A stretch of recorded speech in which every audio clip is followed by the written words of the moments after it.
BJP ADMK கூட்டணி அமையும்னு எதிர்பார்த்தீங்களா? இருக்கிறதுலே safest option வந்து பிஜேபி தான். இது பல பேர் வந்து இந்த ஆப்ஷன் இல்லைன்னு டைவர்ட் பண்ணாலும் உள்ளே இருக்க ப்ராக்டிக்கல் பாலிடிக்ஸ் தெரிஞ்சவங்களுக்கு தெரியும் பிஜேபி இல்லாமல் அவங்களால அதை அச்சீவ் பண்ண முடியாதுன்னு. இவர் கட்சியை கொண்டு போய் பாஜக வச்சுட்டாப்ல, இவரே சரண்டர் ஆகிட்டாப்ல அப்படின்ற ஒரு இது வந்துடாதுங்களா? அதிமுக இன்றைக்கி வந்து திமுகவுடன் கிட்டத்தட்ட 122 தொகுதியில் வந்து ஃபைட்டே கொடுக்குற பொசிஷன். அதாவது சென்னை, டெல்டா, சவுத் இது எங்கேயுமே ஃபைட் கொடுக்குற பொசிஷன்லேயே அதிமுக கிடையாது. சார், சிஏஏ இஷ்யூவில் இவங்க சப்போர்ட் ஸ்டாண்ட் எடுத்துமே கூட சிறுபான்மையினரின் காவலரே அப்படின்லாம் சொல்லி நிறையா முஸ்லீம் கட்சிகள் அமைப்புகள்லாம் போய் பார்த்து அவரை பாராட்ட தானே சார் செஞ்சாங்க. பார்த்து பாராட்டுறாங்க சார், ஆனால் ஓட்டு வரணும் சார். இப்போ திமுக வந்து 2017 இந்த ஒர்க் பண்ணிகிட்டு இருக்காங்க. இந்த பிஜேபி ஏடிஎம்கேக்கு எதிரான ஒரு பக்காவான ஓட் பேங்க்கை வந்து ஸ்ட்ராங்காக தாங்க பின்னாடி எந்த ஒரு இஷ்யூஸ்லையும் இந்த மாதிரி எமோட்டிவ் இஷ்யூஸ் தங்களோட இது ஸ்ட்ராங்காக நினைக்கிற மாதிரி அவங்க வச்சுருக்காங்க. இவங்க வந்து அந்த ஒர்க்கே பண்ணலை. இப்போ அதிமுகவும் பாஜகவும் ஒன்றா சேர்ந்தா கூட ஓபிஎஸ், சசிகலா, டிடிவி இவங்களோட ரோல் என்னவா இருக்க வாய்ப்பு இருக்குது? நிச்சயமாக இன்றைக்கி வந்து பிஜேபி 11% எடுத்திருக்காங்கன்னா அதில் ஓபிஎஸ் தினகரனோட கான்ட்ரிபியூஷன் பெருசு. ஏன்னா அவங்க கம்மியாக சீட்டு வாங்கிட்டு நிறைய ஓட்டு கான்ட்ரிபியூட் பண்ணியிருக்காங்க. எடப்பாடி தலைமையில் ஒரு தனி மெஜாரிட்டி ஆட்சி வருது பிஜேபி இன்னும் விரும்பாது. ஏன்னா எடப்பாடி தனி மெஜாரிட்டி வந்துட்டாருன்னா அது நீங்கள் வந்து ஜெயலலிதாவோட ரொம்ப பவர்ஃபுல்லான லீடராக இருப்பார் அவர். அதாவது ராமதாஸா எடப்பாடியான ரொம்ப ராமதாஸ் கூட நிற்கிறவங்க, அன்புமணியாக எடப்பாடின்னு எடப்பாடியை நோக்கி வர்றாங்க. இன்ஃபேக்ட் அதிமுகவுக்கு பாமக கூட்டணி தேவையே இல்லை. ஆல்ரெடி பாமக வாக்குகள் கணிசமான அளவு அதிமுகவுக்கு டிரான்ஸ்ஃபர் ஆன பிறகு நீங்கள் அதிகாரப்பூர்வமாகவே பாமகவோட கூட்டணி வைக்கிறதுனால என்ன பெரிய மாற்றம்? அவர் எதுக்காக வைக்கிறாருன்னா சேலத்தை ஜெயிக்கிறது வைக்கிறார். ஓமலூரில், சேலத்தில் அவர் தன்னை சேஃப் பண்ணிக்கப்படுது.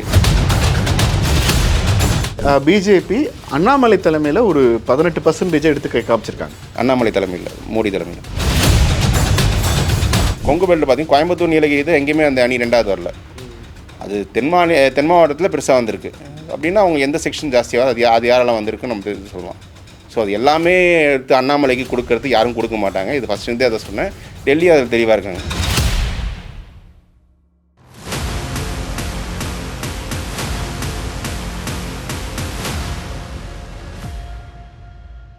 வணக்கம். இன்று நம்மோடு அரசியல் பார்வையாளர் திரு ராமச்சந்திரன் அவர்கள். வணக்கம் சார், எப்படி இருக்கீங்க? நல்லா இருக்கேன் சார். தமிழ்நாட்டில் 2026 எலெக்ஷனுக்கான எல்லா முஸ்தீபுகளும் இப்போவே தொடங்கிட்டாங்க. பிஜேபி ஏடிஎம்கே கூட்டணி அமையும்னு எதிர்பார்த்தீங்களா? நிச்சயமாக எதிர்பார்த்தேன். ஏன்னா 2 பேருக்கும் ஒருத்தர் தேவை. அதிமுகவை பொறுத்த வரைக்கும் என்னென்னா அவங்களுக்கு வந்து இப்போ அலையன்ஸே இல்லாத யாருமே இல்லாத ஒரு சுச்சுவேஷன். ஏன்னா நீங்கள் 2009 நாடாளுமன்ற தேர்தல் ஜெயலலிதா அவர்கள் தோக்கும்போது அவங்ககிட்ட 37% ஓட்டு இருந்துச்சு. She had some sort of communist அவங்களோட இருந்தாங்க. அன்றைய தினம் வைகோட இருந்தாங்க. ராமதாஸ் ஒருத்தர் தான் வெளில போனார். ஸோ அந்த அலையன்ஸ். ஆனால் இன்றைக்கி எடப்பாடிக்கிடம் இந்த 23% எடுத்திருக்க கூட்டணி.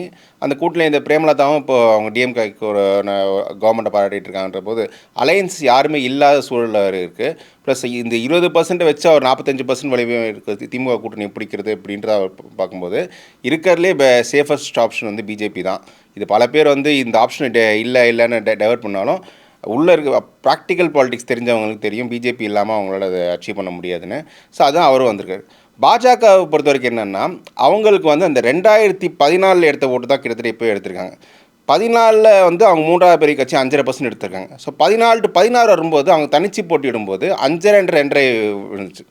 ஸோ அதனால தான் அவங்க 19 வந்து 5 சீட்டு தான் போட்டியிடுற சுச்சுவேஷன் வந்து. அந்த சுச்சுவேஷன் வரக்கூடாது. இந்த 11% ஃபஸ்ட் ரீட்டைன் பண்ணுறது தான் ப்ரையாரிட்டின்ற மாதிரி அவங்க யோசிச்சுருக்காங்க. அதன் அடிப்படையில் தான் அது இருக்கிறதுலே சேஃபஸ்ட் ஆப்ஷன் அவங்களுக்கும் ஏடிஎம்கேன்ற மாதிரி தான். ஸோ அவங்களும் இது தேவைன்ற. ஸோ 2 பேருக்கு ஒருத்தர் தேவை. இல்லை, இப்போ நீங்கள் சொல்கிற 23% ஓட்டு வச்சிருக்கிற அதிமுக பிஜேபி கூட சேர்ந்தா எப்படி திமுக வச்சிருக்கிற 47-48 நெருங்க முடியும்? இல்லை, நெருங்க முடியுதுன்னு சென்ஸ் அட்லீஸ்ட் ஒரு ஃபைட்டு கொடுக்குறதால இப்போ ஒரு 40% ப்ளஸ்ஸாக இருந்தால் தான் ஃபைட்டாக கொடுக்க முடியும். இப்போ வந்து நீங்கள் 2021 எடுத்த ஓட்டு வந்து சூப்பர் ஓட்டு 39%. அந்த ஓட்டை ஃபஸ்ட்டு ரீபில்ட் பண்ணால் தான் அதுக்கப்புறம் பேலன்ஸ் இருக்குது 5 வருஷம். சொல்கிறது 2021 அசம்பிளியில் எடுத்த ஓட்டு 39%. ஆமாம், 39.6. அது ஃபஸ்ட்டு இது எடுத்தால் தான் அதுலேருந்து அந்த பேலன்ஸ் 5% எப்படி பிரிட்ஜ் பண்ணுறது, அதுக்கு கூடுதலாக சில கட்சிகள் சேர்க்குறது, அதை பற்றி யோசிக்க முடியும். ஃபஸ்ட்டு எங்கள் அதை சேர்க்குறதே எங்கள் பிரச்சனை ஆயிடுச்சு. எடப்பாடியோட பெரிய ட்ராபேக்கு அந்த 39% வந்து கொலாப்ஸ் பண்ணி விட்டது தான் ஒரு ட்ராபேக். போன எலெக்ஷனில், போன 24 சார் எனக்கு ஆப்டிக்ஸ் பாயிண்ட் ஆஃப் வியூவில் ஒரு டவுட் இருக்குது. இந்த நம்பர்ஸ் நீங்கள் சொல்கிறது எனக்கு நல்ல ஃபேசினேட்டிங்காக இருக்குது. பட் இது ஆப்டிக்ஸில் பார்க்கும்பொழுது இவர் கிட்டத்தட்ட இவர் சரண்டர் ஆகிட்டார், ஒரு எடப்பாடி போய் வந்து ஒட்டுமொத்தமாக பிஜேபியோடைய அந்த ஓவர்வெல்மிங் மைட்டுக்கிட்ட சரண்டர் ஆகிட்டார் அப்படின்ற இந்த ஆப்டிக்ஸ் வந்து ஆல்ரெடி அங்கே போய்கிட்டு இருக்க இந்த ஒரு பவர் கேமை வந்து இவருக்கு ஃபேவர் இல்லாமல் ஆக்கிராதா? இவர் கட்சியை கொண்டு போய் பாஜக வச்சுட்டாப்ல, இவரே சரண்டர் ஆகிட்டாப்ல அப்படின்ற ஒரு இது வந்துடாதுங்களா? நிச்சயமாக வரும். பட் அவருக்கு என்ன சாய்ஸ் இருக்குது? அந்த ஆப்டிக்ஸ் காப்பாற்றுறதுக்கு தனித்து போனான்னா இன்றைக்கி இருக்க சூழ்நிலை அதிமுக தனித்து போட்டுக்கிட்டாங்கன்னா கூட்டணி எதுவுமே இல்லாமல் 25-30% இவ்வளோ தான் வரும். இதில் வந்து மறுபடியும் அவர் எதிர்க்கட்சியாக அந்தஸ்து கூட கிடைக்குமான்ற சந்தேகம் தான். ஸோ ஏதோ சொல்கிறது விஜய் பாயிண்ட் வந்துட்டதுனால சொல்கிறீங்களா? இது விஜய் உள்ள வந்ததுனால இந்த எதிர்க்கட்சி கூட கிடைக்காதுன்னு சொல்றது விஜயோட வருகையும் இல்லை. விஜய் வராட்டி கூட இப்போ நீங்கள் பார்லிமெண்ட்டில் அவங்க 20% எடுத்திருக்காங்க, தேமுதிக 23%, இவங்க 1% ஷேர் இருக்குன்னு வச்சுக்கோங்க. அசம்பிளின்ற போது நீங்கள் ஒரு ஏடிஎம்கேக்கு ஒரு கொஞ்சம் பெட்டர் ஓட்டு வரும். ஸோ 30% கிட்ட போனாலும் இவங்களுக்கும் திமுக கூட்டணி கேப்பே 10% மேலே இருக்கும்போது எங்கேயோ இருக்கும், சீட் டிஃப்ரென்ஸ் எங்கேயோ இருக்கும். அப்படி இருக்கும் எதிர்க்கட்சியாக வர்றது கூட சந்தேகம் தான். ஸோ ஏதோ ஒன்று காம்ப்ரமைஸ் பண்ணி ஆகணும். அதுக்கு இவர் போகிறாரு. அட்லீஸ்ட் ஃபைனலில் யார் நிற்கிறாங்கன்றத சீட் ஷேரிங் பொறுத்தா இருக்குது. மற்ற எல்லாம் கேம்பெயினிங்கில் தெரியும். மற்ற ஆப்டிக்ஸ்லாம் ஓகே. நீங்கள் ஃபஸ்ட்டு சொல்லும்பொழுது ஒரு வார்த்தை சொன்னீங்க சார், இந்த 39.6 ரீபில்டு பண்ணணுன்ற ஒரு வார்த்தை சொன்னீங்க. ஏன் அந்த ரீபில்ட்? அப்போது இப்போ அந்த 39.6லேருந்து ஒரு பெரிய ஃபால் இருக்கா? ஒரு கொலோசல் ஃபாலில் தான் இருக்காங்களா? நிச்சயமாக இருக்காங்க. ஏன்னா என்னென்னா 39.6 அன்றைக்கி வந்து பெரிய வந்து ஏடிஎம்கேக்கு அன்றைக்கி இருந்தது 33%. ஆனால் இதில் வந்து பிஜேபி எவ்வளோ கான்ட்ரிபியூட் பண்ணாங்க, பாமக எவ்வளோ கான்ட்ரிபியூட் பண்ணாங்கிறது அஃபிஷியல் நம்பர்ஸ் வச்சு தான் இருக்குமே தவிர அவங்க உள்ளுக்குள்ளே கிளைம் பண்ணிக்கலாம். பட் அது யாரும் பேசுகிறாங்க, அஃபிஷியல் என்ன இருக்குன்னு ஆர்பிட்ரியாக தான் தெரியும். ஆனால் இன்றைக்கி இந்த பார்லிமெண்ட்டில் வந்து பிஜேபி வந்து அதில் 11% எடுத்து அந்த என்டிஏ அலையன்ஸ் 18% வந்தது வந்து அப்போ அந்த ஒரு லிட்லி 45% ஆஃப் த 39% ஓட்டு வந்து பிஜேபி கான்ட்ரிபியூட் பண்ண ஓட்டுன்ற போது அவங்களோட ஷேர் அப்போ அதிகம். இப்போ அடுத்த சட்டமன்ற தேர்தலுக்கே கூட்டணி வரும்போது அவங்க அந்த பழைய ஒரு 3 வச்சு வர மாட்டாங்க. எங்கள் ஷேர் 11% இருக்குது, இதுக்கான சீட்டு கொடுங்கன்ற மாதிரி தான் அவங்க வருவாங்க. ஓட் ஷேர் வச்சு அந்த அவங்க அப்படி தான் பண்ணுவாங்க. இல்லை, நீங்கள் சொல்கிற இந்த 18% ஓட்டுங்கிறது வந்து மோடியை பிரைம் மினிஸ்டர் ஆக்குறதா வேண்டாமாங்கிற கேள்வி. இப்போ எடப்பாடியை வந்து ஸ்டாலின் முதலமைச்சராக தொடரதா இல்லையாங்கிற ஒரு போட்டியில் அந்த 18%க்குரிய சீட் ஷேரிங்கை பிஜேபி கிளைம் பண்ணால் ஏடிஎம்கே ரொம்ப வீக்கன் ஆகுமே. அது வந்து அவங்களுக்கு பிரச்சனை இல்லை. அவங்களுக்கு வந்து தெரிய மாட்டேல. அவங்களுக்கு என்னென்னா அவங்களோட ஓட் பர்சன்டேஜ் கொஞ்சம் சீட்ஸ் ஜெயிக்கணும். இதுதான் அவங்களோட அதிமுக ஆட்சி அமைக்கிறதுக்காக. அவங்களுக்கு திமுக ஆட்சி வந்தாலும் அதிமுக ஆட்சி 2 ஒன்று தான். இன்னும் சொல்ல போனால் எடப்பாடி தலைமையில் ஒரு தனி மெஜாரிட்டி ஆட்சி வருது பிஜேபி இன்னும் விரும்பாது. ஏன்னா எடப்பாடி தனி மெஜாரிட்டி வந்துட்டாருன்னா நீங்கள் வந்து ஜெயலலிதாவோட ரொம்ப பவர்ஃபுல்லான லீடராக இருப்பார் அவர். அப்படி சொல்கிறீங்க? நிச்சயமாக அவர் வந்து எடப்பாடியோட இதுவரை ட்ராக் ரெக்கார்ட்லாம் பார்க்கும்போது கண்டிப்பாக தனி மெஜாரிட்டி வந்து 29 பிஜேபியில் கூட வச்சிருக்க மாட்டார் அவர். ஓபிஎஸ்ஸே கூட வச்சிருப்பாரான்ற டவுட் இருக்கு. இல்லை, ஓபிஎஸ் ஃபர்ஸ்ட் இப்போவே உள்ள வருவார். ஓபிஎஸ் எனக்கு பாயிண்ட்டுக்குள்ள வந்துட்டோம்னு நினைக்கிறேன். ஏடிஎம்கே பிஜேபி அலையன்ஸில் திரும்ப பேசப்பட்டதுங்கிறது வந்து ஒருங்கிணைந்த அதிமுக, வலிமையான தேசிய ஜனநாயக கூட்டணி, இதுதான் கணக்கு. இப்போ அதிமுகவும் பாஜகவும் ஒன்றா சேர்ந்தா கூட ஓபிஎஸ், சசிகலா, டிடிவி இவங்களோட ரோல் என்னவா இருக்க வாய்ப்பு இருக்கு சார்? ஒருங்கிணைந்த அதிமுகன்றது வந்து பிஜேபி அஃபிஷியல் சொல்கிறாங்களா அப்படின்றது இல்லை. பிஜேபியில் நான் தொண்டர்கள் சொன்னாங்க. பட் பிஜேபி தலைமை வந்து அது கால் எடுக்க முடியாது. ஏன்னா ஏடிஎம்கே இன்டர்னல் விஷயம், கட்சி ஒருங்கிணை. அவங்க வந்து எடப்பாடி தான் தலைமைன்னு சொல்லிட்டு போயிட்டாங்க.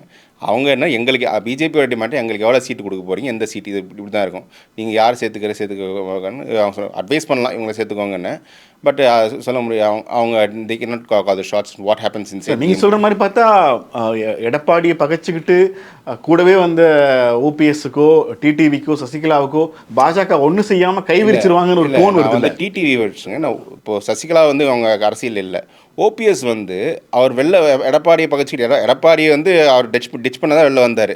வெளில வந்து என்ன பண்ணார்? அவர் வந்து தன்னே ஒரு பெரிய ஃபோர்ஸாட்டு ப்ரூவ் பண்ணுறதுக்கு ஏதோ பண்ணார். இண்டிபெண்டன்ட் ஃபோர்ஸாட்டு. நிச்சயமாக இன்றைக்கி வந்து பிஜேபி 11% எடுத்திருக்காங்கன்னா அதில் ஓபிஎஸ் தினகரனோட கான்ட்ரிபியூஷன் பெருசு.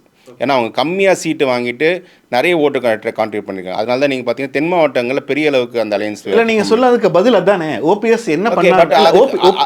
ஓபிஎஸ் ஒரு ஃபோர்ஸாக என்ன பண்ணார்னா, ஓபிஎஸ் ஒரு ஃபோர்ஸாக அதிமுகவோட ஒரு பெரிய ஷேப் இல்லை. இப்போ டிடிவி தினகரன் அமமுகன்னு ஒரு கட்சி வச்சிருக்காரு. அந்த கட்சிக்கு எவ்வளோ சீட்டு பண்ணலாம். ஓபிஎஸ் எந்த ஃபார்மில் நீங்கள் அலையன்ஸ் வைக்கிறது? எடப்பாடி போன்ற லீடர்ஸ் வந்து ஓபிஎஸ்க்கு எந்த ஸ்பேஸும் கொடுக்க விரும்ப மாட்டாங்க. கட்சிக்குள்ளே சேர்த்து மறுபடியும் ஓபிஎஸ் ஒரு ஏன்னா ஆல்ரெடி ரிபெல் பண்ண ஒரு லீடர் தான். கட்சிக்குள்ளே சேர்ந்து அவர் அந்த சான்ஸ் கொடுக்கணும். கட்சிக்கு வெளில இருந்தாலும் எதுக்கு என்ன, அதுக்கு பதில் ஓபிஎஸ் சன்னுக்கு வேணால் நான் சீட்டு கொடுத்துறேன் அப்படின்னு சொல்லிட்டு அந்த மாதிரி நெகோசியேஷன் பண்ணுவார் தவிர ஓபிஎஸ்ஸையும் சசிகலாவும் கட்சியை சேர்த்துக்கிறது வந்து சந்தேகம் தான். டிடிவி தினகரனை பொறுத்தவரை அவர் ஒரு கட்சி, தனியாக கட்சி ஒன்று வச்சிருக்காரு. அந்த கட்சிக்கு நிச்சயமாக பிஜேபி தரப்பில் இவங்க அமமுகன்னு அலைன்ஸ் சேர்த்துக்கணும்னு தான் சொல்லுவாங்க. பட் எடப்பாடியும் அந்த ஏடிஎம்கேலுக்கு மற்ற முக்குளத்தோர் லீடர்ஸும் வந்து எந்த அளவு அக்செப்ட் பண்ணுவாங்கன்றது எனக்கு சந்தேகம் தான். அக்செப்ட் பண்ணால் நல்லது. ஏன்னா ஏடிஎம்கே கேடர்ஸ் மத்தியிலேயே வந்து அமமுக இருந்தால் நம்ம பெட்டராக பெர்ஃபார்ம் பண்ணியிருக்காங்க. அது உண்மையும் கூட. 21 அமமுக அந்த கூட்டணி இருந்தேன்னா அது கிட்டத்தட்ட 100 சீட்டு கிட்ட ஜெயிச்சிருக்கும் அந்த அணி. பட் ஆனால் எடப்பாடி கான்ஷியஸாக அதை வேணான்னு தவிர்த்தார். இப்போ அவங்க என்ன டிசைட் பண்ணுவாங்கன்னு எனக்கு அது டிசைட் பண்ணதில்லை. பட் அமமுகவை பொறுத்தவரை நிச்சயமாக பிஜேபி டிமாண்ட் பண்ணுவோம். டிடிவி தினகரனுக்கு ஒரு ஃபியூச்சர் இருக்குது. Because he has a party of is own. இவங்க 2 பேருக்கு அந்த மாதிரி ஒரு ஐடென்டிட்டி இல்லாததால பிரச்சனை. சார், எனக்கு ஒரு கேள்வி இருக்குது. இப்போது ஓபிஎஸ் என்ன பண்ணார் அப்படின்ற ஒரு கேள்விக்கு நான் ரொம்ப தட்டையான அல்ல ஒரு ரொம்ப லேமன் டேர்ம்ஸில் இப்படி ஒரு கிளைம் வச்சேன்னா இது கரெக்டாக இருக்குமா? ஓபிஎஸ் அண்ட் டிடிவியோடைய அவங்க அருகாமை வந்து பாஜகவுக்கு வந்து முக்குளத்தோர் ஓட்ஸ்க்கான ஒரு ஸ்பேஸ் ஏற்படுத்தி கொடுத்துருக்குன்னு சொல்லலாமா? நிச்சயமாக ஏற்படுத்தி கொடுத்துருக்கு. பட் ஆனால் அதுக்கு வந்து அப்போ அந்த ஸ்பேஸ்க்கு வந்து ஓபிஎஸ் தனக்கான கிளைம் பண்ணது அவருக்கு ஒரு ஐடென்டிட்டி இல்லை, பார்ட்டி மாதிரி இல்லை. இப்போ தினகரன் கிளைம் பண்ணலாம், அமமுக போன்ற கட்சி இருக்குது, அந்த கட்சிக்கு ஒரு சீட்ஸ் கொடுங்கன்னா அது எடப்பாடி பண்ணுறோம். அது பெருசாக இப்போ திமுக இது வந்து அதிமுக உள்ளார இந்த டைனமிக்கை டிஸ்டர்ப் பண்ணாதா? நம்மளுக்கு வந்து 90s ஆரம்பிச்சு 2000 2010 இது இப்போ வரைக்கும் சமீபம் வரைக்குமே முக்குளத்தோர் டாமினேட் பண்ணுற ஒரு கட்சியாக அதிமுக தெரியப்பட்டிருக்கு. அப்போ இவங்க சைசபிளாக அந்த ஒரு சப்போர்ட் சிஸ்டத்தை வந்து பாஜகவுக்கு இவங்க டிரான்ஸ்ஃபர் பண்ணியிருக்காங்கன்னும் பொழுது ஏடிஎம்கேக்குள்ளாரே அது ஒரு ரிப்பிள் கிரியேட் பண்ணவே இல்லையா? ஏடிஎம்கே கண்டிப்பாக ரிப்பிள் கிரியேட் பண்ணோம். பட் என்ன பிரச்சனைன்னா யாருமே போட்டியாளர்களை சேர்த்துக்க முடியாது. இப்போ வந்து நம்ம இப்போ திமுக பவர்ஃபுல்லாக இருக்காங்க. இப்போ என்னதான் இப்போ அழகிரியை சந்திச்சோம், அழகிரியை வந்து அவங்களுக்கு கட்சியில் சேர்த்துக்கல. ஏன்னா ரிபெல் பண்ணவங்க யாருமே கட்சியில் சேர்த்துக்க முடியாது. ஏன்னா மறுபடியும் வந்து ரிபெல் பண்ண மாட்டாங்கன்ற கேரண்டியும் இல்லை. அதுதான் ஓபிஎஸ் பிரச்சனை. இதே ஓபிஎஸ் தனியாக வெளில ஒரு கட்சி வச்சிருந்தாங்கன்னா அப்படிலாம் அனிதா ராதாகிருஷ்ணன்லாம் வந்து போய்லாம் இருந்திருக்காருல்ல. அவர் வந்து செகண்ட் லெவல் லீடர், அது பிரச்சனை இல்லை. ஓகே, இவர் வந்து அந்த இரட்டை தலைமையில் ஒருத்தராக இருந்தார். அதில் வந்து நான் தான் அதிமுக ரிபெல் பண்ணார். ஸோ இந்த மாதிரி ஒரு ஸ்டேச்சர் உள்ள பர்சனை வந்து சேர்த்துக்கிறதுல பல இன்செக்யூரிட்டிஸ் இருக்குது. ஏடிஎம்கே முக்குளத்தோர் லீடர்ஸ் என்னென்னா ஓபிஎஸ்ஸை தாண்டி தாங்கள் தான் பெரிய லீடர்னு அந்த வளத்துக்கு நிறைய பேர் ஆம்பிஷனோட இருக்காங்க. அவங்களும் ஓபிஎஸ்ஸை சேர்த்துக்கிற சப்போர்ட் பண்ணுவாங்களான்ற அவங்களும் பெரிய டவுட், எனக்கு சந்தேகம் தான் இருக்குது. பட் மேபி ஓபிஎஸ் இது பெரிய ஃபோர்ஸ் நினச்சாலும் அவர் சன்னுக்கு ஒரு சீட்டு கொடுக்குறது அந்த மாதிரி இது பண்ணலாம். But is this not what DMK would like to have sir? இது ஒரு நல்ல காம்பினேஷனில் டிஎம்கேவுக்கு இவங்க இந்த சைடு ரொம்ப வீக்காக இருக்காங்க, அண்ட் தென் எதிர்பார்த்தபடியே பாஜகவோட சேர்ந்துட்டாங்க இவங்கன்னும் பொழுது இன்னும் இவங்களுக்கு ஈஸி இல்லையா? பாருங்கள், பாஜகவோட கூட்டணி வச்சுருக்க அதிமுகவை ஆதரிக்காதீர் அப்படின்ற ஒரு ரொம்ப பவர்ஃபுல்லாக அவங்களுக்கு ஓட்ஸ் வாங்கி கொடுத்த அந்த ஒரு நரேட்டிவ் ரொம்ப ஈஸி இல்லையா? ஸோ இது வந்து அட்வான்டேஜ் டிஎம்கேவா தெரியும் அப்படின்னும் பொழுது எப்படி பாஜகவோ அதிமுகவோ இந்த முடிவுக்கு உடன்பட்டிருப்பாங்கன்னு நினைக்கிறீங்க? பாஜகவை பொறுத்தவரை டிஎம்கேக்கு அட்வான்டேஜ் வருதா இல்லையா அவங்க பிரச்சனை கிடையாது. DMK is not their material opponent. அது ஒன்று. ஏடிஎம்கேக்கு வந்து வேறு சாய்ஸ் இல்லை. இப்போ நீங்கள் வந்து இந்த பொசிஷன்லேருந்து ஏடிஎம்கே வந்து இப்போ திமுக ஃபேஸ் பண்ணோன்னா இன்னொரு ஒரு 5% ஓட்டு மேலே வச்சிருக்க கட்சியோட ஒரு அலைன்ஸ் இருக்கணும். இப்போ விஜய் கூட்டணி சொல்கிறாங்க. விஜயோட ஓட்டு எவ்வளோன்னு யாருக்கும் தெரியாது. இப்போ விஜய்க்கே தெரியாது. ஏன்னா அது ப்ரூவ் ஆகணும். இப்போ ரோட்டில் போனால் தெரியுது, கொஞ்சம் பேனர்ஸ் நிறையா இருக்காங்க, கொஞ்சம் ஸ்லம்ஸ் நிறைய பேனர்ஸ் தெரியுது, லேடிஸ் மத்தியில் நல்ல ஒரு ரெஸ்பான்ஸ் இருக்குது, அதெல்லாம் இருக்குது. பட் அந்த சப்போர்ட் எல்லாம் விஜய்க்கு ஓட்டாக மாறுதா? அந்த ஓட்டு வந்து விஜய் வந்து ஏடிஎம்கே இபிஎஸ்க்கு ட்ரான்ஸ்ஃபர் பண்ணுவாரா அப்படின்றது சந்தேகம் தான். ப்ரூவ் ஆகலை. ஸோ அது பண்ண முடியாது. நாம் தமிழர் ஆப்ஷன் வந்து அதுவும் பிகாஸ் அந்த ஓட்டு வந்து ட்ரான்ஸ்ஃபர் ஓட்டான்றது அதுவும் ப்ரூவ் ஆகலை. இப்போ 8ல் ஒரு 4-5% ட்ரான்ஸ்ஃபர் பண்ண முடியும். பட் அதுவும் இன்சஃபிஷியன்ட். எந்த அளவுலன்னு தெரியல. இல்லை, பண்ணலாம். ஓகே, ஹோப்ஃபுல்லாக கொஞ்சம் ஒர்க் அவுட் பண்ணி 8ல் ஒரு 4-5% ட்ரான்ஸ்ஃபர் பண்ணாலும் பட் இன்சஃபிஷியண்ட்டாக தான் இருக்கும். இது வந்து ஆல்ரெடி ஒரு ட்ரான்ஸ்ஃபர் ஆன ஓட்டு தான். கம்பெனின்னு 39% எடுத்திருக்கீங்க. அந்த ஓட்டை ஃபஸ்ட்டு நீங்கள் பேஸாக வச்சுட்டு தான் நீங்கள் பண்ணணும். இது வந்து இந்த ஒர்க்கை வந்து 21லேருந்தே அவங்க ஸ்டார்ட் பண்ணியிருந்தாங்கன்னா யார்? எடப்பாடி. ஓகே, 21லேருந்து 39 நான் இன்டாக்டாக வச்சுக்கிறேன். இதுக்கப்புறம் நான் வந்து 5% எப்படி கொண்டாந்து பண்ணால் அவர் நிச்சயமாக அந்த 5% பிரிட்ஜ் பண்ணி இல்லை 26 ஆட்சி பிடிச்சிக்கலாம். பட் அவர் 24 அந்த கொலாப்ஸ் பண்ணி விட்டது தான் இல்லை சிக்கலே. இல்லை, இதுதான் இவங்க பண்ண பெரிய தப்பா சார்? நான் ஏன் கேட்குறேன்னா, பெரிய தப்பு. அசுர பலத்தோடு திமுக இருக்குன்ற ஒரு டேர்ம் நான் சொல்கிறேன்னு வச்சுக்கோங்க. நீங்கள் சொன்ன இதெல்லாம் நடந்திருந்தால், இந்த வாட் இஃப்ஸ் எல்லாம் நடந்திருந்தால், இதை வந்து ஓவர் பண்ணுற அளவுக்கான வல்லமை உங்களுக்கு வந்திருக்குமா? நிச்சயமாக வந்திருக்கும். எப்படி? இப்போ நான் வந்து நீங்கள் நீங்கள் வந்து இப்போ அரித்மெட்டிக் வைஸ் 39% எடுத்துகிட்டு அதில் நீங்கள் வந்து தினகரனையும் இஃப் பாசிபிள் அன்றைக்கி கமல்ஹாசன் சேர்த்து நீங்கள் பார்லிமெண்ட்லேயே ஒரு அலையன்ஸ் வச்சுருந்தாலும் பார்லிமெண்ட்டில் உங்களுக்கு ஒரு செட்பேக் வந்தாலும் சட்டமன்ற தேர்தல் வரும்போது உங்களுக்கு ஒரு சில செக்ஷன்ஸ் கொஞ்சம் மாற்றி ஓட்டு போடும்போது கண்டிப்பாக வந்து நீங்கள் இன்னும் 45% மேலே ஒரு பில்ட் பண்ணுற அலையன்ஸே கொண்டு வரலாம். ஏன் இப்போ கூட வந்து if ADMK is ready to concede more space for allies, அதாவது எப்படி சொல்கிறேன்னா நீங்கள் ஒருங்கிணைந்த அதிமுக முக்கியம் இல்லை. இப்போ நான் வந்து 240 தொகுதியில் நான் 130 தொகுதியில் ரெட்டையில அப்படின்ற ஒரு டிசிஷன் எடுத்தாங்கன்னா அவங்களுக்கு பிஜேபிக்கு மட்டும் ஒரு ஸ்பேஸ் கொடுக்கும், இப்போ நாம் தமிழருக்கும் ஒரு ஸ்பேஸ் கொடுக்கும். அதிமுக பாஜக நாம் தமிழர் அணி வந்து அது வந்து ஒரு ஃபார்மிடபிள் அலையன்ஸாக இருக்கும். எனக்கு தெரிஞ்ச ஒரு 45% ஓட்டு எடுக்கிற அலையன்ஸ் இருக்கும். அது வெற்றி வாய்ப்புள்ள கூட்டணியாக கூட அது இருக்கலாம். இன்டர்னல் ரிஃப்ட் அதிகமாகிடாதா சார்? என்ன நீங்கள் இவ்வளோ தார பார்த்துட்டீங்க? ஏன்னா காங்கிரஸுக்கு சீட்டு வந்து திமுக ஒதுக்கும் பொழுதெல்லாம் ஒரு வாட்டியும் இவ்வளோ கொடுத்துட்டீங்களே, காங்கிரஸ் இவ்வளோ ஒருத்தில் நீங்கள் ஏன் கொடுத்தீங்க அப்படின்னு வந்து ஒரு பெரிய கட்சி, ஒரு பெரிய ரூலிங் பார்ட்டியாக இருந்த கட்சி அது வந்து அவங்க அலைஸ்க்கு வந்து இவ்வளோ ஒதுக்கும் பொழுதே இந்த ஒரு மர்மர் வரும் இல்லைங்களா? அப்போ இது வந்து அதனோட இன்டர்னலா ஒரு பாயிலிங் கண்டிஷன் இருக்கும்போது இன்னும் டிஸ்டர்ப் பண்ணாதா? நீங்க அம்மா இருக்கும்போது பயங்கர ஸ்ட்ராங்கா இருந்த கட்சியை நீங்க இப்படி விசிறி அடிக்கிறீங்க.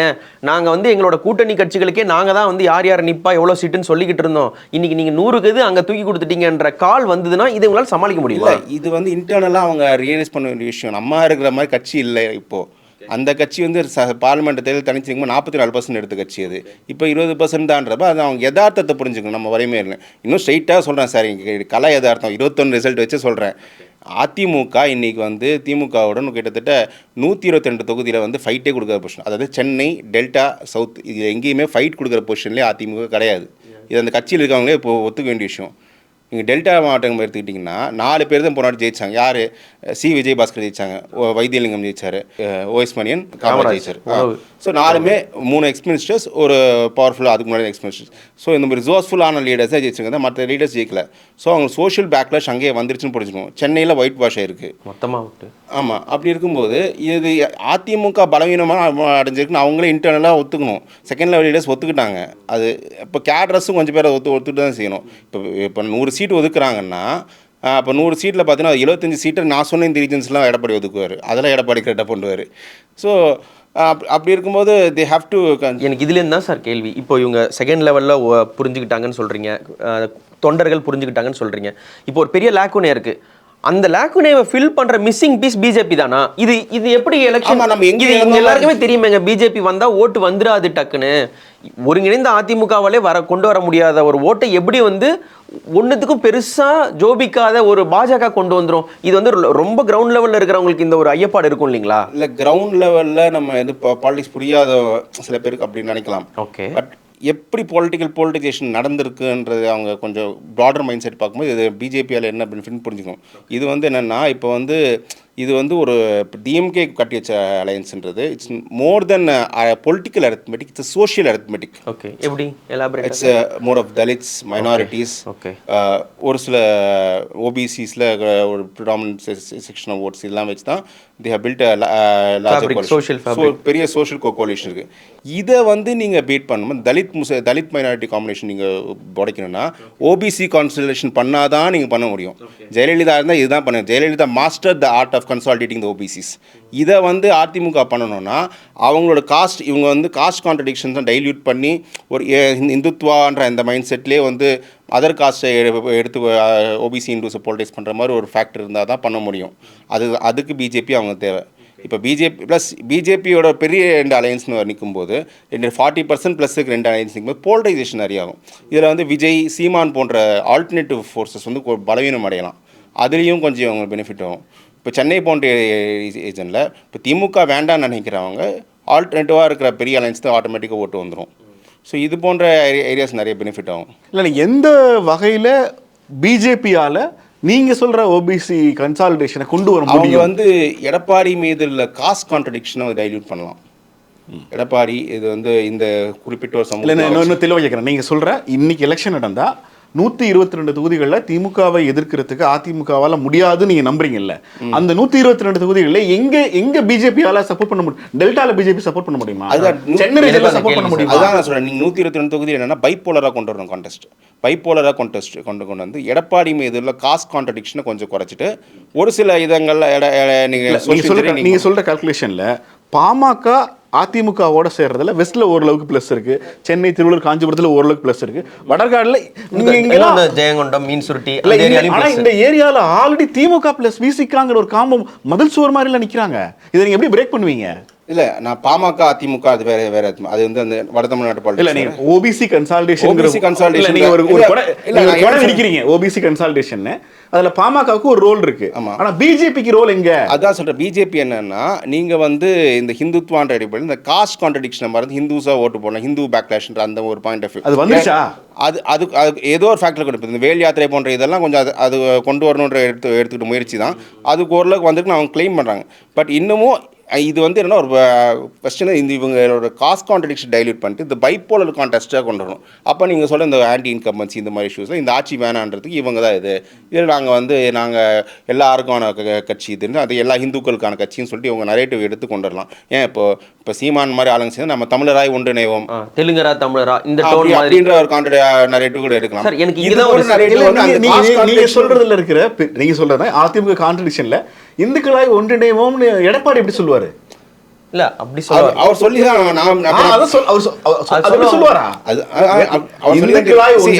எடப்பாடி சொன்னார்னா அவர் வந்து ஹிந்துக்கள் வார்த்தை, அவர் தலைவர் பொசிஷனுக்கு அவர் அந்த வார்த்தை பயன்படுத்த முடியாது. நம்ம அவர் சுத்தி இருக்கிற லீடர்ஸ்ல இந்த நரேட்டிவ் எடுக்கும்போது அதுக்கு வந்து இவர் பதில் சொல்லாம இருந்தாலே போதும். அப்ப இவர் வந்து தான் தமிழர்ன்ற ஐடென்டிட்டி, இப்போ வந்து புரட்சி தமிழர்ன்ற அவரை பேர் வச்சிருக்கு, தமிழர் ஐடென்டிட்டி வருது. அவர் ஹிந்துன்ற ஐடென்டிட்டியே வரது எப்போதுலேருந்து எனக்கு பல பிஜேபி காரன் சொல்லுங்க, இவர் நெத்தியில் விபூதி வச்சிருக்காரு, இவர் எப்போ இவரோட ஸ்டாலினோட பெரிய ஹிந்துயா அப்படின்னு சொல்கிறாங்க. ஸோ அந்த மாதிரி ஐடென்டிட்டி வச்சு இந்த காஸ்ட் கான்ட்ரடிக்ஷனை டைல்யூட் பண்ணலாம். சார் எனக்கு இதில் ஒரு சில்லி டவுட்டு தான் சார். எனக்கு என்னென்னா, இப்போ நீங்கள் சொன்னீங்க போலரைஸ் ஆகணும், பைப்போலராக கொண்டு போகணும். இப்போது நான் ஒரு பாஜக ஆளுன்னு வைங்களேன், எனக்கு வந்து கோயம்புத்தூரில் போலரைஸ் பண்ணுறது எனக்கு ரொம்ப ஈஸி. இந்துக்களே முஸ்லீம்களே அங்கே பாருங்கள், பாம் பிளாஸ்ட்டு பாருங்கள், இந்த ராம்நாடில் பண்ணுறது ரொம்ப ஈஸி. இன்னும் சொல்லப்போனால் முஸ்லீம் டாமினேட்டடாக இருக்க ஏரியா அல்லது முஸ்லீம் ஹிந்துஸ் ஈக்குவலாக இருக்க ஏரியாவில் எனக்கு அந்த போலரைசேஷன் ஈஸி. இப்போது நான் இந்த ஒரு சினாரியோவை அப்படியே வச்சுக்கிட்டு நான் டெல்டாக்கு வரேன். டெல்டாவில் பூண்டி கலைவாணன், ராஜா, விஜயபாஸ்கர், காமராஜ், இவங்க எல்லாரும் ஏற்படுத்துகிற அந்த பைபோலாரிட்டி, ஏடிஎம்கே டிஎம்கேன்ற பைபோலாரிட்டியை விட பிஜேபி கொண்டு வர்ற போலாரிட்டி ஒர்க் அவுட் ஆகுமாங்க? அதிமுக திமுக தேவர், வன்னியர், தலித்து இந்த டாமினேஷன் இருக்கிற ஒரு இடத்துல வந்து இந்த இந்துக்களே முஸ்லிம்களே என்ற பிஜேபி ரெண்டர் பண்ற இல்ல அவங்க வந்து கைவசம் வச்சிருக்க அந்த பைபோலாரிட்டி ஒர்க் அவுட் ஆகுமா? நான் வந்து சொல்றேன், நீங்க அந்த முஸ்லிம்களுக்கு எதிரான வெறுப்பை கொண்டு வந்து அது அப்படி பண்ண சொல்ல. இப்போ எடப்பாடி மீது ஒரு சில செக்ஷன்ஸ்க்கு அவருக்கு எதிர்ப்பு இருக்கு, அது ஒரு ரிசல்ட் ஓப்பனாக தெரியுது. அந்த ஒரு எதிர்ப்பு சொல்றீங்க ஓப்பனாக முக்குளத்து ஒரு செக்ஷன்ஸ் இருக்குது. சில நான் வன்னியர் ஓபிசிஸ் மத்தியில் வட தமிழ்நாட்டில் ஹெவியாக இருக்குது, தலித்ஸ் மத்தியில் கொஞ்சம் ஹெவியாக இருக்குது. இந்த ஒரு எதிர்ப்பை வந்து டைல்யூட் பண்ணி நம்ம எல்லாருமே ஹிந்துன்ற அந்த ஒரு பாயிண்ட் ஆஃப் வியூவில் கொண்டு வரலாம். இந்த ஒரு ஆப்போசிஷன் டைல்யூட் பண்ண தான். இது வந்து முஸ்லீம் எதிர்ப்பை கொண்டு வரதில்லை, எடப்பாடி மீது இருக்க அந்த ஒரு அவர்ஷனை டைல்யூட் பண்ணலாம், அந்த ஏடிஎம்கே மீது அவர்ஷன். இது எல்லாருக்குமான அலையன்ஸ்ன்ற அந்த ஒரு இம்ப்ரெஷன் கொண்டு வந்தால் தான் இதில் இப்போ 2021 வந்து 10% கொடுத்தது பெரிய பிரச்சனை. அது 10% கொடுத்ததே இது வந்து ஒரு குறிப்பிட்ட செக்ஷனுக்கான கடுப்பாக்கிடுச்சு. நான் பண்ணி ஓபிசிஸ் நிறைய தலித்ஸ் பெரிய ஒரு எதிர்ப்பாயிடுச்சு அது. ஸோ அந்த மாதிரி ஒரு கொஞ்சம் இதெல்லாம் கொஞ்சம் எதிர்ப்பெல்லாம் கொஞ்சம் டைல்யூட் பண்ணுறதுக்கு இருக்கும். நிச்சயமாக அன்றைக்கி இருக்க அலையன்ஸில் வந்து தினகரன் தான் ஓரளவுக்கு அந்த ஒரு எதிர்ப்பை வந்து குறைச்சிக்கலாம். அவங்க லைன் எடுத்தாங்க, பொது எதிரி திமுக. எனக்கு நீங்கள் சொல்கிறதுல ஸ்டில் இப்போ வரைக்கும் புரியல. ஓபிஎஸ்க்கு நீங்கள் சொல்கிற எல்லா காரணங்களும் டிடிவிக்கு பொருந்தும். டிடிவி இந்த நிமிஷம் வரைக்கும் என்ன சொல்லிட்டு இருக்காருன்னா, இபிஎஸ் வந்து அதிமுக தலைமை பதவி ராஜினாமா பண்ணணும்னு சொல்லிட்டு இருக்காரு. அடிப்படையில் டிடிவி தனி கட்சி வச்சு சொல்றத ஓபிஎஸ் கட்சி இல்லாம சொல்றாரு. எந்த அடிப்படையில் இபிஎஸ் டிடிவியை சேர்த்துக்குவார்னு சொல்றீங்க? இல்லை எந்த அடிப்படையில் டிடிவி இபிஎஸ் முதலமைச்சர் வேட்பாளராக முன்மொழிவார்னு சொல்றீங்க? இல்லை, நான் வந்து இபிஎஸ் டிடிவியை சேர்த்துப்பாருன்னு நான் சொல்லலை. இன்னமும் எனக்கு அதில் டவுட்ஸ் இருக்குது. இபிஎஸ் சேர்த்துப்பாருன்னு டிடிவி வந்து சர்வைவலுக்கு வேறு ஆப்ஷன் இல்லை, அவர் எடுத்துருவார். அவங்க ஆல்ரெடி முன்னாடி எடுத்த லைன் தான், நம்ம பொது எதிரி திமுகன்ற லைனை வந்து சசிகலா வந்து எடுத்தாங்க. அந்த லைன் இவங்க எடுத்தாங்க, நம்ம பொது எதிரி திமுக வீழ்த்துவதற்கு நம்ம வரலாம். ஸோ அந்த லைன் இப்போ தான் கொஸ்டின் திரும்ப ரிப்பீட் பண்ணுறேன். ஓபிஎஸ் இல்லை, சசிகலா ஆப்வியஸாக ஃபீல்டுலேயே இல்லை, டிடிவியை இபிஎஸ் சேர்த்துக்கலாங்கிற போது எப்படி திரும்ப சவுத்தில் நீங்கள் சொல்கிற அந்த அலைன்ஸ் அப்போ சவுத்தில் செட்பேக் வரத்தான் செய்யும். சவுத்தில் அது மீறி அவங்க பண்ணலாம், அவங்க சோஷியல் இன்ஜினியரிங் அதுக்கேற்ற பண்ணணும். பட் அது பண்ணுறதுக்கு அதிமுக முக்குளத்தோர் லீடர்ஸ் சம்மதிப்பாங்களா அப்படின்றது சந்தேகம் தான். ஒரு உதாரணம் சொன்னோன்னா, இப்போ வந்து இந்த பார்லிமெண்ட் எலெக்ஷன் அதிமுகவில் இப்போ இருக்கிற அதிமுக நிர்வாகிகள் முக்குளத்தோர் சப்போர்ட் இருந்திருந்தா தென் மாவட்டங்களில் பெரிய சரிவை தடுத்தா நீங்கள் ஜெயிக்கலாம் வேணாம், சரிவையாக தடுத்து நிப்பாட்டிருக்கலாம், அதுவே முடியலையே அவங்களால. அதுதான் சார் இப்போ அவங்களுக்கு தெரியும், அவங்களால இப்போ அச்சீவ் பண்ண முடியலன்னு தெரிஞ்சிருக்கு. பட் இருந்தாலும் அவங்களுக்கு வந்து அவங்க லோக்கலாக க்ளவுட் வச்சு இருக்காங்க. அவங்க நம்ம எதிர்த்தா ரிபெல் பண்ணுற பிரச்சனை இருக்குது. ஸோ அதுதான் இப்போ பிரச்சனை. அவங்க வந்து அவங்க ஸ்பேஸ் போயிடக்கூடாதுன்னு நினைக்கிறாங்க. இப்போ வந்து அதை தாண்டி சில பேர் டிடிவி சேர்த்துக்கணும், தொண்டர்கள் மத்தியில் சப்போர்ட் இருக்குது. பட் இது எப்படி எடப்பாடி எடுத்துப்பார்? ஆனால் டிடிவி இல்லைன்னா அந்த கட்சி வந்து இப்போ இவங்க பண்ணுற ஒரு சோஷியல் அரித்மெட்டிக் வச்சு சவுத்துலேயும் டெல்டாலேயும் அச்சீவ் பண்ணது ரொம்ப கஷ்டம். டெல்டாலே போன வாட்டி என்னென்னா, இது இபிஎஸ் வந்து தெரிஞ்சு பண்ணாரா தெரியாமல் பண்ணாரான்னு தெரியல. டெல்டாலே அந்த கட்சி 3வது போயிருக்கணும் ஆக்சுவலி. ஆனால் என்னென்னா, பெரம்பலூரில் வந்து முத்திரையருக்கு சீட்டு கொடுத்தாங்க. நீங்கள் திமுக அதிமுக பாஜக கூட்டத்தில் முத்திரையருக்கு லோக்சபா சீட்டு கொடுத்தது ஒரு அதிமுக மட்டும் தான். இந்த ஒரு காரணத்தினால தான் டெல்டா 2வது வந்திருக்கு. இல்லை டெல்டாலே 3வது போயிருக்கும் அவங்களுக்கு. ஸோ அந்த கட்டமைப்பு ப்ளஸ் அவங்க கட்டமைப்பு இருக்குது. ஸோ அவங்க சோஷியல் இன்ஜினியரிங் கொஞ்சம் மாற்றி பண்ணுற மாதிரி இருந்தால் அப்போ டிடிவி தேவையில்ல. அப்போ இல்லை முக்குளத்தூர் தான் போகணும் அப்படின்ற மைண்ட் செட் இருந்தாங்கன்னா அப்போ டிடிவி வச்சு தான் தீரணும். அதிமுக இப்போ பாஜக வந்து தலைமை மாற்றம் பண்ணும்போது தென் தமிழ்நாட்டில் சேர்ந்து ஒரு முக்குளத்தூர் லீடரை போடலாம், இல்லை நாடார் லீடரை போடலாம். அப்படி பண்ணி தான் அந்த கொண்டு வரலாம். இதெல்லாம் ப்ளஸ் அந்த பாப்புலர் ஹிந்து நரேட்டிவ்னு சொல்லிட்டு ஒரு மேலே ஒரு நரேட்டிவ் வச்சு கொஞ்சம் எதிர்ப்பு டைல்யூட் பண்ணி வரலாம். சார் எனக்கு இன்னொரு ஒரு ஐயப்பாடு இருக்குது. நாங்கள் எலெக்ஷன் கவர் பண்ணுறதுக்கு கோயம்புத்தூர் போயிருந்தோம் சார். அப்போது நாங்கள் இந்த பேட்டிகள் இதெல்லாம் எடுக்கும்போது பப்ளிக்கோடைய பீட்ஸு, அவங்களுடைய பல்ஸ் எப்படி இருக்குது, இந்த மாதிரிலாம் தெரிஞ்சுக்கும்பொழுது அவங்க சொன்னாங்க, செந்தில் பாலாஜியை வந்து ஒரு டார்கெட் பண்ணி பழிவாங்கிறதால அண்ணாமலை மேலே கவுண்டர்கள் மத்தியில் அதிருப்தி இருக்குது அப்படின்னு சொன்னாங்க. ஏன்னா அந்த கிளைம் வந்து பைன் பண்ணல. But if I assume that to be true, இப்போது எடப்பாடிக்காக அண்ணாமலை பலி கொடுக்கப்பட்டிருக்கிறார் அப்படின்னா இது அவங்களுக்கே இவர் ஒரு சேலத்திலே இருக்கக்கூடிய ஒரு பர்சனுக்கு அந்த கொங்கு பெல்ட்டில் இன்னும் கொஞ்சம் அடி விழாதா இதனால்? இல்லை, கவுண்டர் ஓட்டிங் பொறுத்த வரைக்கும் என்னென்னா, அவங்களுக்கு கவுண்டர் ஒருத்தர் சிஎம்மாக வருது அவங்களுக்கு பெரிய ஒரு கௌரவம். ஸோ எதுவாக இருந்தாலும் கவுண்டர் முதலமைச்சர் அண்ணாமலை போனால் போட்டோன்னு விட்டுருவாங்க. நம்ம கவுண்டர் முதலமைச்சர் இது மெயின். அது நமக்கு அதிகாரம் கிடைக்குது. நம்ம இதுக்கப்புறம் எப்போ அதிகாரம் கிடைக்குது, இவ்வளோ பெரிய அதிகாரம் கிடைக்குது, இவர் பின்னாடி நின்றுவாங்க. ஒரு வேளை பெரிய அலைன்ஸ் அமையலை, அதிமுக ஒரு பெரிய அலைன்ஸ் நிற்கலன்னா அப்போ நீங்கள் செந்தில் பாலாஜி ஃபேக்டர்ஸ் ஒரு இஷ்யூலாம் வரலாம். இதை தவிர எப்படியுமே அந்த லோக்கல் அந்த எம்எல்ஏ கேண்டிடேட்டுக்குன்னு ஒரு லோக்கல் க்ளவுட் இருக்கும். அந்த க்ளவுட்டை வந்து நீங்கள் அந்த ஸ்டேட் லெவல் ப்ரொஜெக்ஷன் போய் டைவெல்ட் பண்ணது அதை வச்சும் வந்துடலாம். இல்லை, எனக்கு இந்த கேள்வியோட கண்டினியூட்டி, ஏற்கனவே ஒரு 5 வருஷம் கோயம்புத்தூர் திமுகவுக்கு எம்எல்ஏக்களை கொடுக்காதனால ஒரு என்னதான் கோயம்புத்தூரும் திமுகவும் பரஸ்பரமாக கொஞ்சிக்கிட்டாலும் திட்டங்கள் அறிவிக்கிறது முதலமைச்சர் போகிறதுனால கூட ஒரு இடைவெளி இருக்கு. இப்போ 2வது முறையாக திமுக ஆட்சி அமைச்சு அவங்க திரும்ப அதிமுகவுக்கு வாக்களித்தாங்கன்னா கொங்கு மண்டலத்துக்கும் தமிழ்நாடு அரசுக்கும் ஒரு பெரிய இடைவெளி விழுந்துடாதா?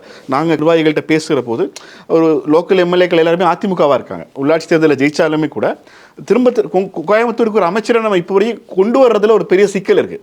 கோயம்புத்தூருக்கு அமைச்சரை நம்ம கரூர்லேருந்து ஒருத்தர் எடுத்துகிட்டு போகிறோம். ஆப்வியஸாக சென்னையை விடவும் பெரிய லெவலில் வளர்ந்துருக்கிற கோயம்புத்தூருக்கு ஏதோ ஒரு வகையில் ஆளுங்கட்சியோட பாராமுகம் இப்போ வரைக்கும் இருக்கிறதுக்கான காரணமே அது அதிமுக பெல்ட்டாக இருக்கிறதுங்கிறதுனால தான். ஸோ இங்கே 2026லையும் அங்கே அதிமுக தான் ஜெயிக்குங்கிறத நம்ம எப்படி சொல்ல முடியும்? இல்லை, 26ல் அதிமுக ஜெயிக்கணும். அதிமுக அமைப்பு பலம் கோயம்புத்தூரில் இப்போ ஸ்ட்ராங்காக இருக்குது. அது இப்போ ப்ளஸ் பிஜேபி வரும்போது இன்னும் கொஞ்சம் வேலுமணி தங்கமணி அந்த வேலுமணி 10 தொகுதிகளில் ஒரு 4ஆவது இந்த முறை திமுக ஜெயிக்கிறதுக்கு வாய்ப்பு இருக்குமா? நான் கேட்கிற போது 4 வரைக்கும் வாய்ப்பு இருக்குங்கிறாங்க. நான் அதனால தான் அந்த கொஸ்டின் வாய்ப்பு இல்லை. செந்தில் பாலாஜி பெரிய ஆர்கனைசர், அவர் ஒர்க் பண்ணிட்டு இருக்காரு. அதுக்கு சில ஐடென்டிஃபை பண்ணலாம். போனது அந்த கிணத்து கடவு போன்ற தொகுதியெல்லாம் சின்ன மார்ஜினில் தோத்தாங்க. ஒர்க் பண்ணிகிட்டு இருக்காங்க. போன வாட்டி அவங்களுக்கு வந்து திமுக நிர்வாகியில் யாருமே கிடையாது. இங்கே கவுன்சிலர் லெவல்கள் இப்போ கவுன்சிலர்ஸில் இருக்காங்க அவங்களுக்கு. ஸோ போன வாட்டி நடந்தால் 10 தோல்வின்னு சொல்ல முடியாது. பட் ஏதோ ஒன்று ஜெயிக்கலாம். பட் ஆனாலும் ஏடிஎம்கே பிஜேபின்றது கோயம்புத்தூரை பொறுத்த வரைக்கும் ஃபார்முலபிள் லைன்ஸ் தான். அது மட்டும் இல்லை, சேலத்துலேயும் இந்த பாமக அதிமுகன்றது சேலம் தருமபுரியில் வெரி ஃபார்முலபிள் லைன்ஸ். சார் நெல்லை, தூத்துக்குடி, கன்னியாகுமரி, நாகர்கோவில் சைடு சார் இந்திய அலையன்ஸ் இந்த இம்பாக்ட் சார். நெல்லை, தூத்துக்குடி இங்கே வந்து அவர் திருச்சிக்கு அந்த பக்கத்தே ஒரே பதில் தான் சொல்கிறார். இல்லை நிச்சயமாக அவங்க வந்து சூப்பர் ஸ்ட்ராங்காக இருக்காங்க. ஏன்னா நாடா லீடர்ஷிப் சுத்தமாக ஏடிஎம்கே நாடாஸ் கம்யூனிட்டி டோட்டலி டிசைடட். இப்போ நாடா லீடர்ஸ் யாருமே இல்லைங்க. ப்ளஸ் பிஜேபியோட நாடா லீடர்ஷிப் எந்த அளவுக்கு அவங்க கான்ட்ரிபியூஷன் கொண்டு வர முடியும்? இப்போ வந்து இன்னும் சொல்லப்போனால் இந்த மாவட்டம் தமிழிசை மனசில் வச்சு சொல்கிறீங்களா? தமிழிசை பொன்னார் போன்ற ஆட்கள் சொல்கிறேன். ஓகே, ஏன்னா பொன்னார் கொஞ்சம் மற்ற நயினார் போன்றவங்கலாம் இவங்க எந்த அளவுக்கு இவங்க ஓட்டை கொண்டு வர முடியும் அப்படின்ற பொறுத்தா இருக்குது. பட் ஆனால் அங்கே சூப்பர் ஸ்ட்ராங்காக இருக்காங்க திமுக அந்த பெல்ட்டில். ஓகே, பட் விஜயோடைய ஒரு வருகை வந்து ஒருவேளை இது அசியூமிங் விஜயோட வருகை வந்து கிறிஸ்தவ நாடார் ஓட்ஸை வந்து ஒரு டெசிசிவாக அந்த பக்கம் தள்ளாதா? இல்லை சார், நான் என்னென்னா இது வந்து எப்போ தள்ளுன்னா பெரிய அணி எதிர் தரப்பில் அணி அமையலைன்னா தள்ளலாம். நம்ம வந்து கொஞ்சம் பாசிட்டிவாக ஓட்டு போடலான்னு. இப்போ அதிமுக பிஜேபி அணி அமைஞ்சாலே ஃபியர் ஃபேக்டர் நிறைய வந்துடும். ஃபியர் ஃபேக்ட் நம்ம அவங்க எப்படியோ ஜெயிக்க. அதிமுக பாஜக அணி வந்தாலே சிறுபான்மை ஓட்டு செதறாதுங்கிறீங்க. நிச்சயமாக சார். ப்ளஸ் திமுகவும் அவங்க அந்த ஒரு அவங்க அந்த ஓட்டுகள் தக்க வைக்கிறதுக்கு எல்லா ஒர்க்கும் பண்ணியிருக்காங்க. அது அமையிலே தான் இப்போ பார்லிமெண்ட்லேயே ஓரளவு ரிட்டைன் ஆயிருக்கு. ஸோ இது அமைஞ்சிருச்சுன்னா இன்னும் ஃபர்தராக இதாக இருக்கும். ஸோ பெரிய அளவுக்கு சிதறல் இருக்காது. ஏன் கேட்டேன்னா சார், நாங்கள் இதே எலெக்ஷனுக்கு இதே கன்னியாகுமரி நாகர்கோயில் இந்த சைட்லாம் நாங்கள் போகும்பொழுது அங்கே என்ன சொன்னாங்கன்னா, எப்படி இருக்குது இந்த உங்கள் வேட்பாளர்கள் பற்றி என்ன நினைக்கிறீங்க, விஜய் வசந்த் உங்களுக்கு எந்த அளவு வந்து ஏற்றுக்கொள்ளக்கூடிய ஒரு வேட்பாளராக இருக்கிறார், இந்த மாதிரிலாம் கேட்கும்பொழுது நாங்கள் வந்து யுனானிமஸாக விஜய் வசந்துக்கு தான் சப்போர்ட் பண்ணாங்க. நாங்கள் கடற்கரை பகுதியாகட்டும், இன்டீரியர் வில்லேஜஸ் ஆகட்டும், கொஞ்சம் இந்த ஆர்எஸ்எஸ் டாமினேஷன் இருக்க ஏரியாவை தவிர்த்து மீது எல்லாமே எங்களுக்கு விஜய் வசந்த் ஓகேன்னு சொன்னாங்க. ஆனால் அவங்க அடுத்து சொன்ன ஒரு லைன் வந்து எங்களுக்கு இன்ட்ரெஸ்டிங்காக இருந்தது. என்னென்னா, பஸ்லியான் ஜோசப் வந்து அதிமுக ஃபீல்டு பண்ணுறாங்க. பஸ்லியான் ஜோசப் வந்து அதிமுகவாகவே இருந்தாலும் ஒரு ஃபிஷர்மேன் கம்யூனிட்டி சார்ந்த ஒருத்தர் நிறுத்துறதுனால திரும்பவும் இதே மாதிரி அவருக்கு சீட்டு கொடுக்கும்பொழுது நாங்கள் திமுகவாக இருந்தாலும் நாங்கள் அந்த பக்கம் ஓட் பண்ணுறதுக்கு ரெடியாக இருக்கோம் அப்படின்னு சொல்லி ஃபிஷர்மேன் சப்போர்ட் இருந்தது. இப்போது இதே ஒரு கருதுகோளை நான் வந்து விஜய் வராரு, விஜய் வரும்பொழுது அந்த கிறிஸ்தவ நாடார் சைடு இருக்கக்கூடிய ஓட்ஸ் அந்த பக்கம் ஸ்வே ஆகாதுன்னு என்ன நிச்சயம் சார்?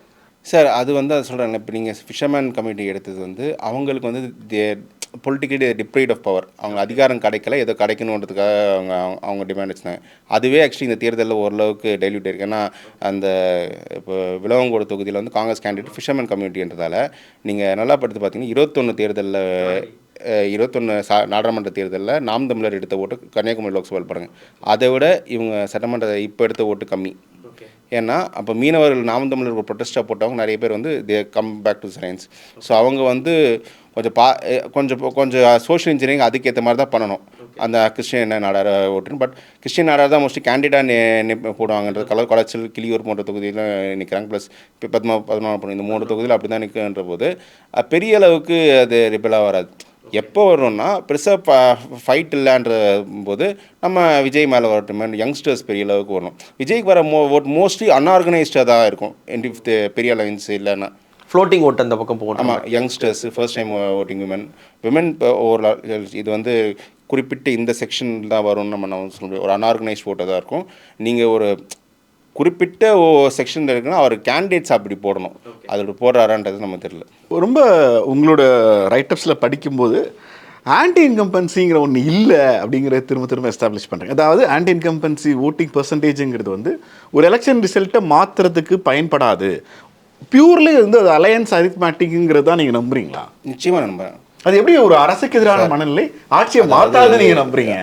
50 ஆண்டு காலம் இல்லை சார், அந்த கேள்வியோட தொடர்ச்சியாகவே நான் சொல்கிறது இது. ஏன்னா 5 இயர்ஸ் ஏடிஎம்கே, அடுத்த 5 இயர்ஸ் டிஎம்கே, அடுத்த 5 இயர்ஸ் ஏடிஎம்கேன்னு சமீபத்துக்கு முன்னாடி வரை மாற்றி கொடுத்துக்கிட்டு இருந்த தமிழ்நாட்டுக்கு நீங்கள் சொல்கிற அந்த ஸ்டேட்மெண்ட் பொருந்துமா சார்?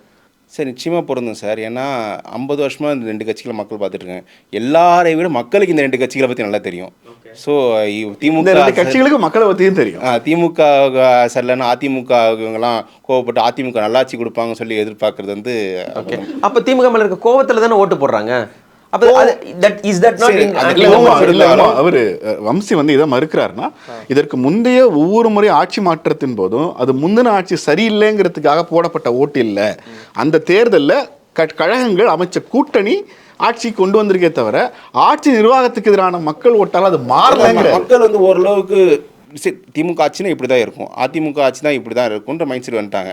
ப்ளஸ் எனக்கு தெரிஞ்சு இன்னும் தமிழ்நாட்டில் இந்தியா லெவலே அரசாங்கத்தின் செயல்பாட்டுக்கு வந்து மக்கள் போடுறாங்களான்றது தெரில. பல எமோட்டிவ் ஃபேக்டர்ஸ் அவங்களுக்கு இன்ஃப்ளூயன்ஸ் பண்ணணும் இவங்க. ப்ளஸ் திமுக அதிமுக வந்து அவங்களோட கிராஸ் ரூட் லெவல் ஆர்கனைசேஷன் ரொம்ப ஸ்ட்ராங். ஏன்னா அவங்களுக்கு தெரியும் எங்கே அவங்க ஓட்டு இருக்குது, எந்த தெருவில் எவ்வளோ ஓட்டு இருக்குன்னா அந்த ஓட்டர்ஸை எப்படி போலிங் பூத் வரைக்கும் கொண்டு வரோ அந்தளவுக்கு அவங்க ஆர்கனைசேஷன் ஒர்க் பண்ணுவாங்க. ஜாதி தான் தீர்மானிக்குதுன்னு சொல்கிறீங்களா சார்? ஜாதியும் ப்ளஸ் கூட்டணி. இப்போ நீங்கள் 2011 எடுத்துக்கிட்டிங்கன்னா அவங்க பெரிய திமுகவுக்கு எதிராக பெரிய எதிர்ப்பெல்லாம் சொன்னாங்க. நான் அரித்மெட்டிக் வைஸாக சொல்கிறேன். நீங்கள் 2006 ஜெயிச்சதே திமுக பெரிய வெற்றி கிடையாது. 44% ஓட்டு தான். அதுலேருந்து அந்த 2 கம்யூனிஸ்ட் வெளில போயிருக்காங்க. நீங்கள் பாமக உள்ள கொண்டு வந்து நீங்கள் விடுதலை சிறுத்தை வச்சு அது ஒரு சோஷியல் பேக்லாஷ் ஆகிருக்கு. அப்புறம் 39% தான் எடுத்திருக்கீங்க. அது அதிமுக தேமுதிகன்ற 2 பெரிய கூட்டணி சேர்ந்ததால் அது 50% மேலே போயிருக்கு. ஸோ அந்த கேப் பெருசாக இருக்குது. அதனால் திமுக வந்து எதிர்க்கட்சி அந்தஸ்து கூட வராத பொசிஷன் இருக்குது. நீங்கள் 2016 ஜெயலலிதா எடுத்தது வந்து தனிச்சு போட்டிட்டு 40.8, அதுக்கு எதுக்கு 1% வித்தியாசம். ஸோ ஆட்சி தொடரணும்னு போட்டவங்க வந்து கிட்டத்தட்ட 10க்கு 4 பேர் தான் போடுறாங்க. ஆனால் நம்ம இந்த வாட்டி வந்து பெரிய எதிர்ப்பலை இருக்கிற மாதிரியும் அப்போ ஜெயலலிதாக்கு எதிராக பெரிய ஆதரவாலை இருக்கிற மாதிரியும் அப்படி சொல்கிறாங்க. இல்லை கிடையாது. அவங்க arithmetic, social arithmetic, political arithmetic இது கரெக்டாக பண்ணாலே you can just duck this anti incumbency. இல்லை, இப்போ இந்த முறை பிஜேபி அண்ணாமலை தலைமையில் ஒரு 18% எடுத்து காமிச்சிருக்காங்க. அண்ணாமலை தலைமையில், மோடி தலைமையில். அது அண்ணாமலை இப்போ இதுக்கு முன்னாடி மோடி தலைமையிலையும் நாடாளுமன்ற தேர்தலில் பாஜக சந்திச்சிருக்கு. ஆமாம். ஏன் 18% இப்போ அவங்க வாங்கலை? நீங்கள் 2014 18% வாங்கினேன். 19 வந்து நீங்கள் வச்ச கூட்டணியில் வந்து நீங்கள் கண்டஸ்ட் பண்ணது 5 சீட்டு. இல்லை, நீங்கள் 2014 நீங்கள் சொல்கிற கதையில் வந்து என்ன சிக்கல்னா அப்போ திமுக காங்கிரஸ் தனியாக நின்னாங்க. இப்போ 2014 வந்து தனியாக நின்னதால் இப்போ எதிர்கட்சி எதிர்த்தரப்பு அதிமுக எதிர்த்தரப்பு பெருசாக இல்லை. ப்ளஸ் அந்த ஓட்டுன்றதால ஒரு மாற்று வேணும்னு நினைக்கிற ஓட்டர்ஸ்லாம் ஒரு சேர் வந்துட்டாங்க. இந்த வாட்டி அதே மாதிரி தான் திமுக எதிராக பெரிய அணி ஒன்று அமையாததால் எதிர்த்தரப்பு ஓட்டில் ஓரளவுக்கு கொண்டு வந்துட்டாங்க. ப்ளஸ் அவங்க பிஜேபியோட ஒரு அந்த என்டிஏன்ற ஒரு பார்லிமெண்ட் எலெக்ஷன்றதால ஒரு பிரைம் மினிஸ்டர் கேண்டிடேட் ப்ரொஜெக்ட் பண்ணி நிற்கிறதால அது ஓட்டு நல்லா வருது. ப்ளஸ் பல ஃபேக்டர்ஸ் தான் இருக்குது. அண்ணாமலையோட உழைப்பு, அவர் அந்த கேடர்ஸ் வந்து கொஞ்சம் ரொம்ப வைப்ரண்ட் வச்சுருந்தார். அது கண்டிப்பாக கான்ட்ரிபியூட் பண்ணிருக்காது, இல்லைன்னு சொல்ல வரல. But there are multiple claimants for this. First claimant Modi. Second வந்து கம்மியாக சீட்டு வாங்கிட்டு ஓபிஎஸ் டிடியும் ட்ரான்ஸ்ஃபர் பண்ணியிருக்காங்க ஓட்டு. மூணாவது வந்து அண்ணாமலை வந்து கோயம்புத்தூரில் 2வது வந்து பெரிய கிரெடிட் அவருக்கு. நீங்கள் கொங்கு பெல்ட்டில் பார்த்தீங்கன்னா கோயம்புத்தூர், நீலகிரி இது எங்கேயுமே அந்த அணி 2வது வரல. அது தென் மாவட்டத்தில் பெருசாக வந்திருக்கு. அப்படின்னா அவங்க எந்த செக்ஷன் ஜாஸ்தியாக அது யாரெல்லாம் வந்திருக்குன்னு நம்ம சொல்லலாம். ஸோ அது எல்லாமே எடுத்து அண்ணாமலைக்கு கொடுக்கறது யாரும் கொடுக்க மாட்டாங்க. இது ஃபஸ்ட்லேருந்தே அதை சொன்னேன். டெல்லி அதில் தெளிவாக இருக்காங்க. இப்போ அண்ணாமலை இல்லைனாலும் தமிழக பாஜகவோட வளர்ச்சி வந்து அப்படியே தான் இருக்குன்னு நினைக்கிறீங்க நீங்கள்? அது அவங்க எப்படி எடுத்துகிட்டு போவாங்கன்னு தெரியல. ஆனாலும் என்னென்னா அண்ணாமலை ஒரு ஒர்க்கிங் மாடல் ஒன்று செட் பண்ணிட்டார். பாஜக தலைவர் இப்படி தான் செயல்படணும்னு. நிச்சயமாக வந்து அடுத்து வர தலைவர் பாஜக தலைவரில் காங்கிரஸ் தலைவரும் அப்படி தான் செயல்படணும்னு ஆசைப்படுறார். பட் காங்கிரஸ்க்கு அந்த ஃப்ரீடம் கிடைக்குதா, ப்ளஸ் இந்த சுச்சுவேஷனில் அந்த ரிசோர்ஸஸ் கிடைக்குதுன்னு தெரியல. பட் பாஜக தலைவருக்கு நிறைய டெல்லியில் பவரில் இருக்காங்க, ரிசோர்ஸஸ் நிறைய கிடைக்கும். அந்த ரிசோர்ஸஸ் யூஸ் பண்ணி உங்கள் வார் ரூம் பில்ட் பண்ணுறது, உங்களுக்கான ப்ரொமோஷன் பண்ணுறது நல்லா உங்கள் மணி நிறையவே இன்வெஸ்ட் பண்ண முடியும். அந்த மாடலில் கண்டிப்பாக செயல்படுவாங்க. எப்படி பாஜக செயல்படணும்னு அவங்க எனக்கு இன்னமும் அண்ணாமலை மாற்றப்படுவாரான்ற எனக்கு சந்தேகமாக தான் இருக்குது. அது என்ன நடக்குதுன்னு தெரியலாங்க. பட் அவங்க சட்டமன்ற தேர்தல் எப்படி அந்த அணி அமையுதுன்றது பொறுத்தா இருக்குது. இப்போ எனக்கு அண்ணாமலையும் எடப்பாடியும் ஒன்றா நிற்கிற போது, எடப்பாடி அன்புமணி ஒன்றா நிற்கிற போது தலைவர்கள் வரிசையில் காட்சியாக எனக்கு அது வலிமையான அணியை நான் பார்க்குறேன். அண்ணாமலைக்கு பதிலாக நீங்கள் நயினா நாகேந்திரன் வைக்கிறீங்க, கருப்பு முருகானத்தை வைக்கிறீங்க அப்படின்னா அந்த அணி எந்த அளவில் பார்வைக்கு கூட பலமான அணியாக இருக்குது?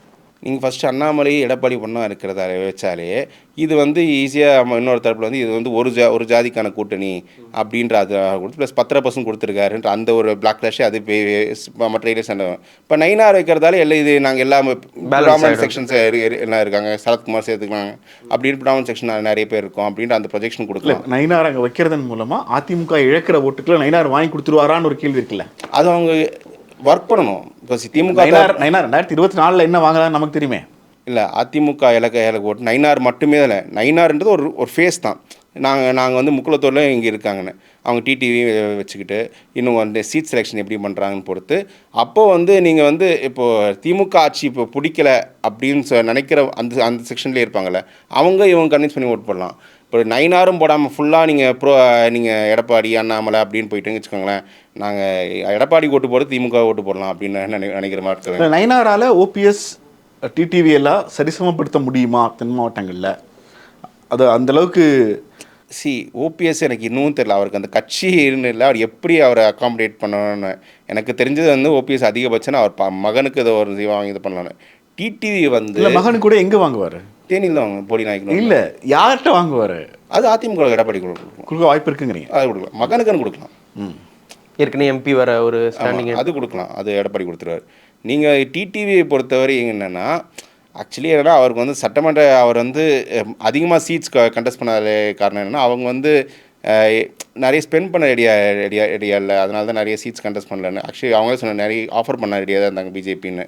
பட் அவர் கண்டெஸ்ட் பண்ணல. அப்படி இருக்கும்போது டிடிவிக்கு எவ்வளோ சீட்ஸ் அவருக்கான அவர் எப்படி நிற்கிறாரா, யார் நிற்கிறாங்கன்னு அதெல்லாம் பொறுத்தா இருக்குது. பட் டிடிவிக்கு பிரச்சாரத்துக்கு இன்னும் அதே நம்ம ஆர்கே நகர் டைமில் என்ன இருந்தோ அந்த கெரிஸ்மா அவர்கிட்ட இன்னும் இருக்குது. அந்த பிரச்சாரத்துக்கு நல்ல ஒரு ரெஸ்பான்ஸ் இருக்குது. ஸோ டிடிவிக்கு ஓரளவு அவர் சேர்த்துக்கிட்டு அவருக்கு சிக்னிஃபிகன்ட் சீட்ஸ் கொடுத்தா நல்லா தான் இருக்கும். பட் எடப்பாடி டிடி சேர்த்துப்பாரா? தமிழ்நாட்டில் பிஜேபி இல்லாத ஒரு என்டிஏன்னு 2024 கண்டெஸ்ட் பண்ணாங்கல்ல, பிஜேபி தமிழ்நாட்டில் பிஜேபி இல்லாமல் என்டிஏக்குள்ளே இருந்தாங்களா சிறு சிறு கட்சிகள்? ஆமாம். இவங்க எல்லாரோட ரோல் பெர்சன்டேஜ் எவ்வளோ இருக்குன்னு நினைக்கிறீங்க?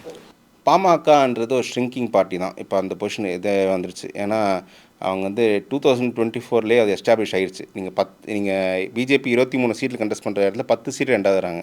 இவங்க 10 கண்டெஸ்ட் பண்ணுற இடத்துல ஒரு சீட்டில் தான் 2வது வராங்க. அன்புமணி அவர்கள் ஒய்ஃப் கண்டெஸ்ட் பண்ண இடத்துல ஒரு சீட்டில் 4வது இடம் போயிருக்காங்க. அப்படி இருக்கும்போது பாமகவுக்கு வந்து அந்த வன்னியர்கள் பாமக விட்டு வெளில போயிருக்காங்க. அந்த 10% கொடுத்த அப்புறம், அதாவது ராமதாஸா எடப்பாடியான ரொம்ப ராமதாஸ் கூட நிற்கிறவங்க அன்புமணி எடப்பாடின்னு எடப்பாடியை நோக்கி வர்றாங்க.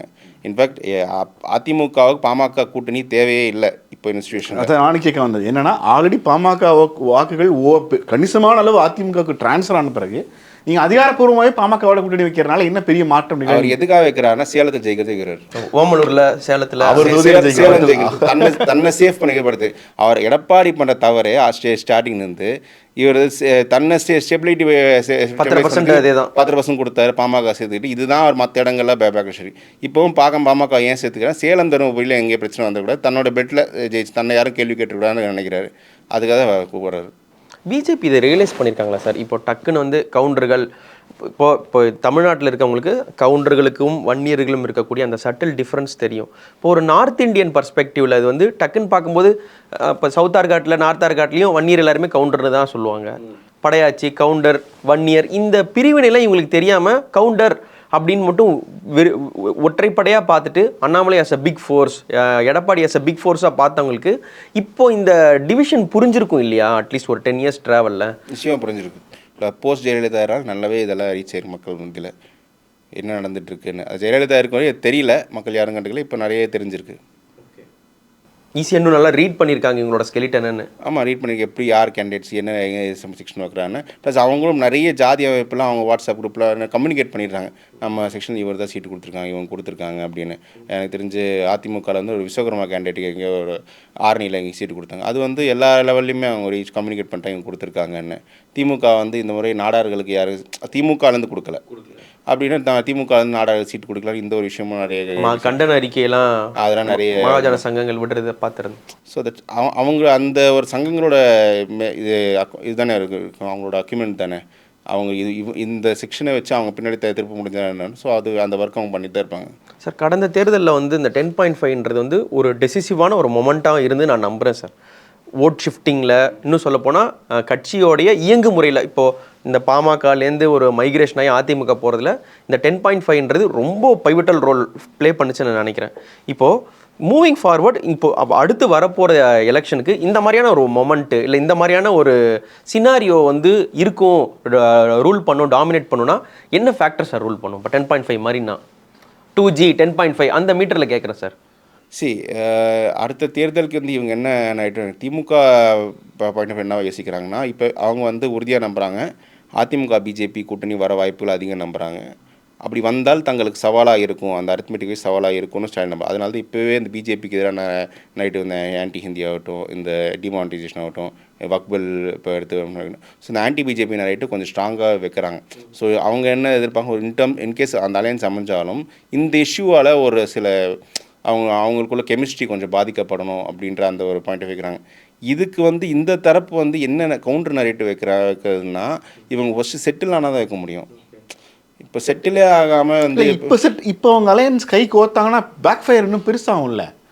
இப்போ நீங்கள் இன்னைக்கு நேற்று அதிமுக வந்து வக்ஃபோர்ட் பில்லில் வாக் அவுட் பண்ணியிருந்தாலும் எதிர்த்து வாக்களிச்சிருந்தாலும் இன்னும் பெரிய பிரச்சனையில் உருவாகிருக்கும். இங்கே ஆதரிச்சு வாக்களிச்சிருந்தாலும் நீங்கள் வந்து அவங்க செட்டில் ஆகிறதுக்கு டைம் இல்லைன்னு சொல்கிறீங்க. இப்போ அவங்க சேர்ந்தா இன்னும் பெரிய லெவலில் ஃபோர்ஸ் சந்திக்க வேண்டியிருக்கும். இல்லை, சேர்ந்து வந்து அந்த போலரைசேஷன் ஆஸ்பெக்ட் எடுக்கணும். இப்போ நீங்கள் வந்து என்ன புரிஞ்சுக்கிறாங்கன்னா, வக்போலுக்கு எதிர்த்து ஓட்டு போடுறாங்க, உடனே சிறுபான்மை வாக்கில் அடுத்த வரவே வராது. நீங்கள் கன்னியாகுமரி 4வது இடம் போயிருக்கு சார். 4வது இடம் போன கட்சிக்கு வந்து எப்படி அவங்க நம்புவாங்க? ப்ளஸ் இவர் அமித்ஷா மீட் பண்ண அப்புறமும் அந்த ஓட்டர்ஸ் கண்டிப்பாக நம்ப மாட்டாங்க. நீங்கள் வக்ஃப் போர்டுக்கு எடுத்து போட்டாலும் அந்த ஓட்டர்ஸ் திமுக கிட்ட செட்டில் ஆகிட்டாங்க, அங்கே தான் இருப்பாங்க, வெளில வர மாட்டாங்க. நீங்கள் அதுக்கு எதிரில் இருக்க ஓட்டை நீங்கள் வந்து இப்போ கன்சல்டேட் பண்ணணும். நான் ஆரம்பம் சொல்கிறேன், நீங்கள் 39% எடுத்த 39% மக்களுக்கு வந்து பாஜக கூட்டணி பிரச்சனை கிடையாது, சிஏஏ பிரச்சனை கிடையாது சார். சிஏஏ இஷ்யூல இவங்க சப்போர்ட் ஸ்டாண்ட் எடுத்துமே கூட சிறுபான்மையினரின் காவலரே அப்படின்லாம் சொல்லி நிறைய முஸ்லீம் கட்சிகள் அமைப்புகள்லாம் போய் பார்த்து அவரை பாராட்ட தானே சார் செஞ்சாங்க. பார்த்து பாராட்டுறாங்க சார், ஆனால் ஓட்டு வரணும் சார். இல்லை அவர் 2019 மோடி வேணும்னு சொன்னப்பவே 39% எடுத்துட்டாங்கிறாரு. அப்போயே 30% வந்துருச்சு. அந்த ஓட்டு வந்து ஐடிஎம்கே ஸ்ட்ரக்சர், பிஜேபி ஸ்ட்ரக்சர்ன்ற போது அந்த ஓட்டர்ஸ்க்கு வந்து மோடி பிரச்சனை கிடையாது, பிஜேபி பிரச்சனை கிடையாது. 39% ஓட்டர்ஸ்க்கும் பிஜேபி பிரச்சனை கிடையாது, நீ கூட்டணி இருந்தால் ஓட்டு போட்டுரும். இப்போ அந்த ஓட்டர்ஸு அந்த போல்ரைஸ் பண்ணி அந்த ஓட்டர்ஸுக்கு பக்காவாக வைக்கிறது தான். இப்போ திமுக வந்து 2017 இந்த ஒர்க் பண்ணிகிட்டு இருக்காங்க. இந்த பிஜேபி ஏடிஎம்கேக்கு எதிரான ஒரு பக்காவான ஓட் பேங்க்கை வந்து ஸ்ட்ராங்காக தாங்க பின்னாடி எந்த ஒரு இஷ்யூஸ்லையும் இந்த மாதிரி எமோட்டிவ் இஷ்யூஸ் தங்களோட இருக்க ஸ்ட்ராங்காக நிற்கிற மாதிரி அவங்க வச்சுருக்காங்க. இவங்க வந்து அந்த ஒர்க்கே பண்ணலை. இப்போ லாஸ்ட் இப்போ இவங்க பிளான் பண்ணி பார்த்தா கடைசி நேரத்தில் அமைப்போம்னா கடைசி நிமிஷத்தில் என்ன பெருசாக ஒர்க் பண்ண முடியும், என்ன ஒரு நரேட்டிவ் எடுக்க முடியும்? நீங்கள் இப்போ வச்சு ஒரு வருஷத்தில் ஒரு ஸ்ட்ராங்காக நரேட்டிவ் எடுத்து திமுக எடுத்து எதிராக கொண்டு வந்து அது மக்கள் மத்தியில் எடுத்துகிட்டு போனீங்கன்னா அது எதுவும் இருக்கும். இப்போ 2021 ஆன்டி டிஎம்கே ஓட் அப்படிங்கிறது வந்து ஸ்ட்ரெயிட் அவுட்டாக எடப்பாடிக்கு போயிருக்கு, நாம் தமிழருக்கு போயிருக்கு. தமிழருக்கு போயிருக்கு நான் வச்சுக்கோங்க, ஃபார் எக்ஸாம்பிள் மினிஸ்குல் லெவலில் வச்சுக்கலாம். இப்போ 2026 அது இப்போ 3 பிரிய போகுது, தவேகா, அதிமுக, நாம் தமிழர்னு. இந்த ஆன்டி டிஎம்கே ஓட் அதிகமா இல்லை திமுக நினைக்கிற மாதிரி ஆன்டி பிஜேபி ஓட் இல்லை அப்படி நம்ம பார்க்க முடியும். என்னென்னா இது வந்து ஆன்டி திமுக வேண்டாம் அப்படின்னு நினைக்கிறவங்க உறுதியாக வந்து இங்கே தான் போகிறாங்க. எங்கள் அதிமுக தான். நாம் தமிழர் போகிற ஓட்டு வந்து ஒரு மாற்று அரசியல் வேணுங்க. இந்த 2 கட்சிங்க கெஜ்ரிவால் மாதிரி வேணும், சேஞ்ச் வேணும், ப்ரொட்டஸ்ட் ஓட்டாட்ட நம்ம எதை மாற்றத்துக்கு எதை போடுவோம். அதே மாதிரி சொல்கிறது வந்து நாம் தமிழரோட அந்த ஓட்டு ஒரு நாளும் திமுக அதிமுக கிடைச்சது இல்லைங்கிறீங்க. ஆமாம், இல்லாட்டி அது போகிற மாதிரி நேரத்துக்கு எடப்பாடி ஏதோ ஒன்று பீஸ்மெண்ட் பண்ணியிருப்பார்ல. இன்ஃபேக்ட் சீமான் தான் எடப்பாடி நோக்கி வந்தார் இந்த விக்ரவாண்டி தேர்தல். அப்போ எடப்பாடி ஏன்னா அவருக்கு புரிஞ்சிருக்கு இந்த ஓட்டு. ஏன்னா நீங்கள் சீமானோட ஓட்டிங் பேட்டர்ன் எடுத்திங்கன்னா எல்லா லெவலும் ஒரே மாதிரி தான் இருக்குது ஓட்டிங் பேட்டர்ன். அவர் மேபி என்னன்னா சில இப்போ திமுக அதிமுக ஒரு பர்டிகுலர் கேஸ்ட்டில் போட்டாங்க, இவர் வேறு கேஸ்ட் ஓட்டு போட்டு அந்த ஓட்டு கொஞ்சம் எடுப்பார் சில எங்களில். அந்த மாதிரி ப்ரொட்டஸ்ட் ஓட்டு தான் இருக்குங்க தவிர ப்ரிடாமினன்ட் அவர் ஓட்டு வந்து ட்ரான்ஸ்ஃபர் ஆகிறது கஷ்டம். இதே தான் விஜய்க்குமா? விஜய்க்கு இப்படி தான் வரும். விஜய்க்கு வந்துன்னா இப்போ சீமானாவது ஒரு ஐடியாலஜி எல்லாம் பண்ணி கொஞ்சம் கன்ஃபியூஸ் பண்ணி வச்சுருக்கு. விஜய் வந்து ரொம்ப ஸ்ட்ரெயிட் ஃபார்வர்டாக இருக்கிறதால பொலிட்டிக்கல் அண்டர்ஸ்டாண்டிங்கே இல்லாதவங்களாம் இப்போ ஓவர்வெல்மிங்காக விஜய் பின்னாடி வர நிறைய வாய்ப்பு இருக்குது. எனக்கு பெரியாரை பிடிக்கும்னு வச்சுக்கிட்டா நான் பெரியாரை வலியுறுத்துகிற திமுகவோடும் நான் ஏன் விஜய்க்கு ஓட்டு போகணும்னு ஒரு கேள்வி இருக்குல்ல. நீங்கள் வந்து இப்போ பெரியாரை வலியுறுத்து ஓகே, இப்போ திமுக எனக்கு பிடிக்கல, எனக்கு பெரியார் பிடிக்குது, திமுக பிடிக்கல. அந்த சைஸ் ஆஃப் ஓட்டு தமிழ்நாட்டில் எவ்வளோ இருக்கும்? எனக்கு தெரிஞ்சு திமுக அதிமுக வேண்டாம்னு நினைக்கிற ஓட்டு வந்து 15% இருக்கும். எப்பயுமே இருக்கிறது அர்பன் சென்டர்ஸில் கொஞ்சம் அதிகமாகவே இருக்கும். அந்த ஓட்டு அந்த ஓட்டு தான் பிரிஞ்சிருக்கு, ஒவ்வொரு தேர்தலில் பிரிஞ்சிருக்கு. இப்போ விஜய் வரதால விஜய் ஒரு பாப்புலர் ஹீரோன்றது கொஞ்சம் ஓவர்வெல்மிங்காக அந்த ஓட்டு கொஞ்சம் அவருக்கு வர வாய்ப்பு இருக்குது. இப்போ நீங்கள் சொல்கிற படி பார்த்தா நாம் தமிழர்கள் இந்த ஓட்டிலேருந்து ஒரு சைஸபிள் ட்ரான்ஸ்ஃபர் ஆகும். அங்கே சீமானே அந்த விஷயத்த இன்டெரக்டாக அக்செப்ட் பண்ணியிருக்காரு. அதுதான் என்னென்னா, ஏன்னா நான் யாருடன் கூட்டணியே இல்லைன்னு சொல்கிற ஆள் வந்து விஜய் அரசியலுக்கு வரேன்னு அறிவிக்கிறதுக்கு முன்னாடி விஜய் என்னை சந்திச்சார், நான் கூட்டணி பேசினேன் அப்படின்னு அவர். விஜய் எங்கேயுமே சீமானை சந்திச்சுதாகவும் சொல்லலை, கூட்டணி பற்றி வாயதை இருக்கல, சீமானை பற்றி எதுவும் சொல்லலை.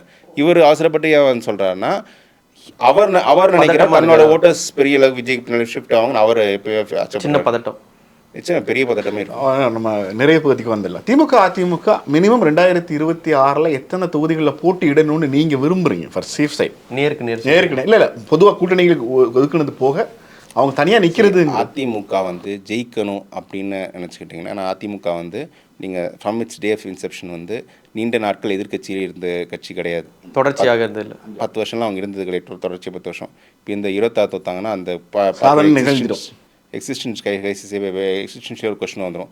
அப்படி இருக்கும்போது ஜெயிக்கணும்னா 130 தொகுதிகள் 30 தொகுதிகள் கூட்டணி ஆட்சி அவங்க தயாராக இருக்கணும். அது தனிச்சு ஜெயிக்கணும்னா நின்று ஜெயிக்கணும். 234 தொகுதி அவங்க இப்போ போகலாம். ஆனால் ஜெயிக்கிறது வாய்ப்பு இல்லைன்னா இந்த அணி பலமாக இருக்குது, உங்களால் 46% ஓட்டு எடுக்க முடியுமா? அதுக்கான வாய்ப்புகள் இல்லை. திமுகவை பொறுத்த வரைக்கும் என்னன்னா, நீங்க பிகினிங்ல இருந்தே அதிமுக ஒரு 100 தொகுதியை கூட்டணிகளை கொடுத்துடணுங்கிற மைண்ட் செட்லயே இருக்கீங்களே. இல்லை சார், வேற என்ன சார் பண்ணுறது? இப்போ நீங்கள் வந்து அவங்க பலவீனப்பட்டு குறைந்தபட்சமா அதிமுக ஒரு 150 தொகுதிகள்லயாவது நிக்கணும்னு நீங்க சொல்லுவீங்கன்னு நான் நினைச்ச அந்த கேள்வியை கேட்டேன். இல்லை, எப்படி நிற்க முடியும்? நீங்கள் சொல்லுங்கள். இப்போ நான் வந்து பிஜேபியை கூட்டணி சேர்க்கணுன்றாங்க. பிஜேபி வந்து 11%க்கான சீட் தான் கேட்பாங்க. இப்போ நான் 3.5% எடுத்த பிஜேபி 20 சீட்டு கேட்குறாங்கன்னா 11% எடுத்த பிஜேபி எவ்வளோ சீட்டு கேட்கும்? நீங்க 60 சீட் கேட்பாங்கன்னு நினைக்கிறீங்க? நிச்சயமாக கேட்பாங்க. ஏன்னா நீங்கள் வந்து பிஜேபி 60 சீட் கேட்டால் அதிமுக எப்படி கொடுப்பாங்க? கொடுக்கலன்னா இப்போ நான் வேறு ஆப்ஷன் பார்த்துக்கிறேன்னு தான் சொல்லுவாங்க. வேறு ஆப்ஷன்ஸும் அவங்களுக்கு இருக்கிற மாதிரி தெரியுது. அந்த சிம்பிளை வேற யாருக்கா கொடுத்துட்டு அவங்கள தனியாக உடைக்கிறது இந்த மாதிரி சொல்கிறீங்களா? இன்டர்னல் டெஃப்ட் மாதிரி தெரியுது. ப்ளஸ் பாஜக நாம் தமிழரும் ஒரு ஆப்ஷன் ஆட்டு நிறைய பேர் முன் வைக்கிறாங்க. அண்ணாமலை கூட அண்ணா சூப்பராக பண்ணுறீங்கண்ணா, சூப்பராக பண்ணி ரீசெண்டாக சொல்லிட்டாங்கன்னா விட்டுறாதீங்க அப்படின்ற போது அந்த அலையன்ஸ் நம்ம அதிமுக ஒரு லைஃப் கொடுக்கணுன்ற அந்த ஒரு ஆப்ஷன் இல்லை. இப்போ பிஜேபி அதிமுகவோட சேர்றன்னா நீண்ட நாள் கனவான தமிழ்நாட்டில இருந்து அதிமுகவை அகற்றுறதுங்கிறது பிஜேபிக்கு ஈஸி வேலையாச்சு. அவங்களுக்கு அந்த கனவு இல்லை சார். அவங்க தான் வளர்க்கணும்னு பார்க்குறாங்க. அவங்களோட டாப் ப்ரையாரிட்டி என்னோட இது 11% ரீட்டைன் ஆகணும். இந்த 11% ரீட்டைன் ஆகிட்டு இது 29 இதை நான் சீட்டை எப்படி கன்வெர்ட் ஆகுது அவங்க யோசிக்கிறாங்க. அதிமுக சர்வைவ் ஆகிறது அப்போ அந்த கட்சியோட இது 15% சொல்கிறேன். நீங்கள் அதிமுகவுக்கு பாஜக சேர்றதன் மூலமாக உயிர் கொடுக்க போகிறாங்க இல்லையா? அது உயிர் கொடுத்தாலும் அவங்க டேர்ம்ஸ் கொடுக்கணும்னு நினைப்பாங்க. நீங்கள் வந்து நான் முன்னாடி சொன்ன மாதிரி தனி மெஜாரிட்டி வரதுக்கு கண்டிப்பாக விரும்ப மாட்டாங்க. தனி மெஜாரிட்டி வந்தால் எடப்பாடி எப்படின்ற அவங்க எல்லாருக்கும் தெரியும். ஸோ அப்படி இருக்கும்போது அவங்க வந்து ஒரு 50-60 சீட்ஸாக வாங்கன்னு பார்க்குறாங்க. போன வாட்டி அவங்களுக்கு அந்த ஸ்ட்ரென்த் இல்லை. பாமகவோட சின்ன கட்சியாக இருந்தது 2019. இப்போ பாமகவோட பெருசாக அவங்க வளர்ந்துட்டாங்க அப்படின்னு அவங்க சொல்கிறாங்க. இன் டேர்ம்ஸ் ஆஃப் நம்பர்ஸ் அப்படி தான் இருக்குது. அப்படின்ற போது அவங்க அதுக்கான சீட்ஸும் கேட்பாங்க.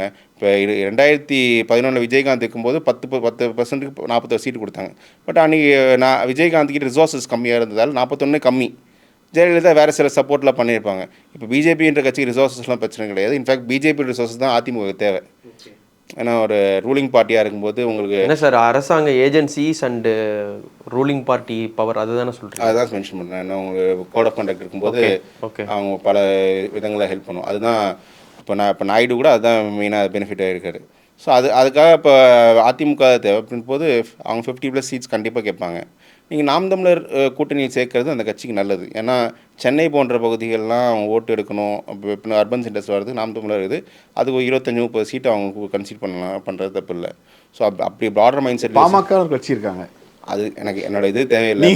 பாமகவே இல்லை, பாமக எனக்கு தெரிஞ்சு கூட்டணி அவங்க கொடுக்குது. பட் ஆனாலும் அதிகபட்சம் பாமக 20 சீட்டு மேலே அதிமுக கொடுக்க வாய்ப்பே இல்லை. 20 மொத்தமாகவே அவ்வளோதான். சார் இது வந்து ராஜ்யசபா இல்லாம சொல்றீங்களா? இல்ல ராஜ்யசபா ஒரு ராஜ்யசபா 25 அது முடிஞ்சிடும். ஆமா, ராஜ்யசபா அது வேற. சட்டமன்ற தேர்தல் 20 தொகுதி அதிகபட்சம். நான் பாமக கொடுத்துருக்காங்க மக்களவை. அது எப்பன்னா பாஜகவுக்கு தனியாக இருந்தது. பாஜகவுக்கு அதிமுகலையும் அவங்க பேரம் பேசினாங்க. இப்போ பேரம் பேச ஆப்ஷனே கிடையாது. திமுகவும் அவங்க சேர்த்துக்க மாட்டாங்க. அப்படின்ற போது எடப்பாடி கொடுக்குறதா வாங்கணும். எப்போ அவங்க ராஜ்யசபா வாங்குறாங்களோ அப்போவே வந்து அவங்க வாங்காட்டி கூட அந்த ஓட்டு இங்கே டிஃபால்ட்டாக போயிடும். ஸோ அவங்களுக்கு ஒரு ஆப்ஷன் இருக்குது. ஸோ அப்படின்ற போது 130 சீட்டில் நிற்கிறது தான் அவங்களுக்கு அதிமுக வந்தாகும். திமுகவை பொறுத்த வரைக்கும்னா இப்போ இந்த அலையன்ஸ் கன்ஃபார்ம் ஆகல. ஃபஸ்ட்டு பெனிஃபிஷியரி திமுக தான். ஏன்னா அவங்க எக்ஸிஸ்டிங் அலையன்ஸ்க்கு வந்து போனாட்டி கொடுத்த அதே நம்பர் தான் கொடுப்பாங்க. அதிக சேஞ்ச் இருக்காது, பெருசாக சேஞ்ச் இருக்காது. ஏன்னா ஒருத்தர் கொடுத்தா இன்னொருத்தர் கொடுக்கும். வின்னிங் காம்பினேஷன் அதே தான். அது அப்படி இப்போ நீங்கள் ஏன்னா பிசிக்கு மதிமுக 2 கம்யூனிஸ்ட் இதெல்லாம் பார்த்தீங்கன்னா அந்த 2 மக்கள் நல கூட்டணியில் ஒரே மாதிரி ஓட்டு தான் எடுத்திருக்காங்க. அதுக்கே தான் ஒரே மாதிரி சீட்ஸ் தான் கொடுத்துருக்காங்க. இப்போ ஒருத்தருக்கு எக்ஸ்ட்ரா கொடுத்து இன்னொருத்தருக்கு கம்மியாக கொடுக்க முடியாது. மக்கள் நீதி மையமும் தேமுதிகவும் உள்ளே வந்தாங்கன்னா மக்கள் நீதி மையமுக்கு ஒரு கொஞ்சம் சீட்ஸ் கொஞ்சம் ஒரு 3 சீட்டை கொடுப்பாங்க. தேமுதிகவுக்கு அங்கே ஆஃபர் இந்த சைடு இருக்கிறதால தேமுதிகவுக்கு 10 சீட் மேலே கொடுப்பாங்க. மெயினாக வந்து ஆனால் நீங்கள் பாருங்கள் எவ்வளோ மனசாட்சியே இல்லாமல் பாமகவுக்கு 20 சீட்டும் தேமுதிகவுக்கு 10 சீட்டு. அதுதான் சார் உங்களுக்கு வந்து ஆஃபர் முக்கியம் இல்லை சார். ரெண்டு இடம் இருக்குது. நம்ம ஒரு வேலைக்கு போகிறோம்.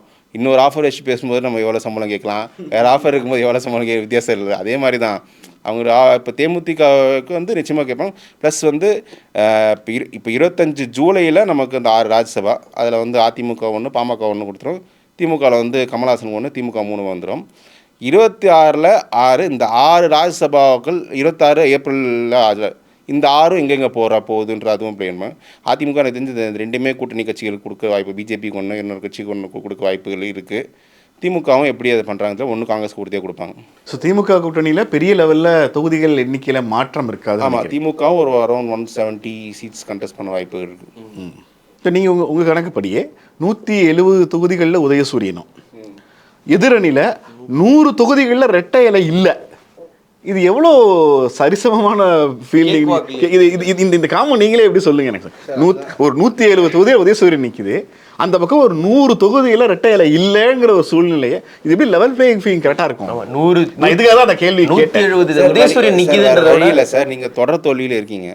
அதிமுக தொடர் தோல்வியில் இருக்குது. பார்லிமெண்ட்டில் இன்றைக்கி வந்து மோசமான தோல்வி. நீங்கள் பலர் இதை வந்து 2014 திமுக தோல்வியோட ஒப்பிடுறாங்க. அது கிடையாது.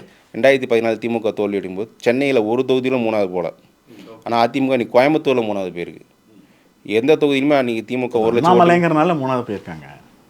ஆமாம், ஓகே, அது ஒரு ரீசன். பட் அவங்க ஃபோர்ட்ரஸ் இருக்கலாம், அவங்க போயிருக்கக்கூடாது.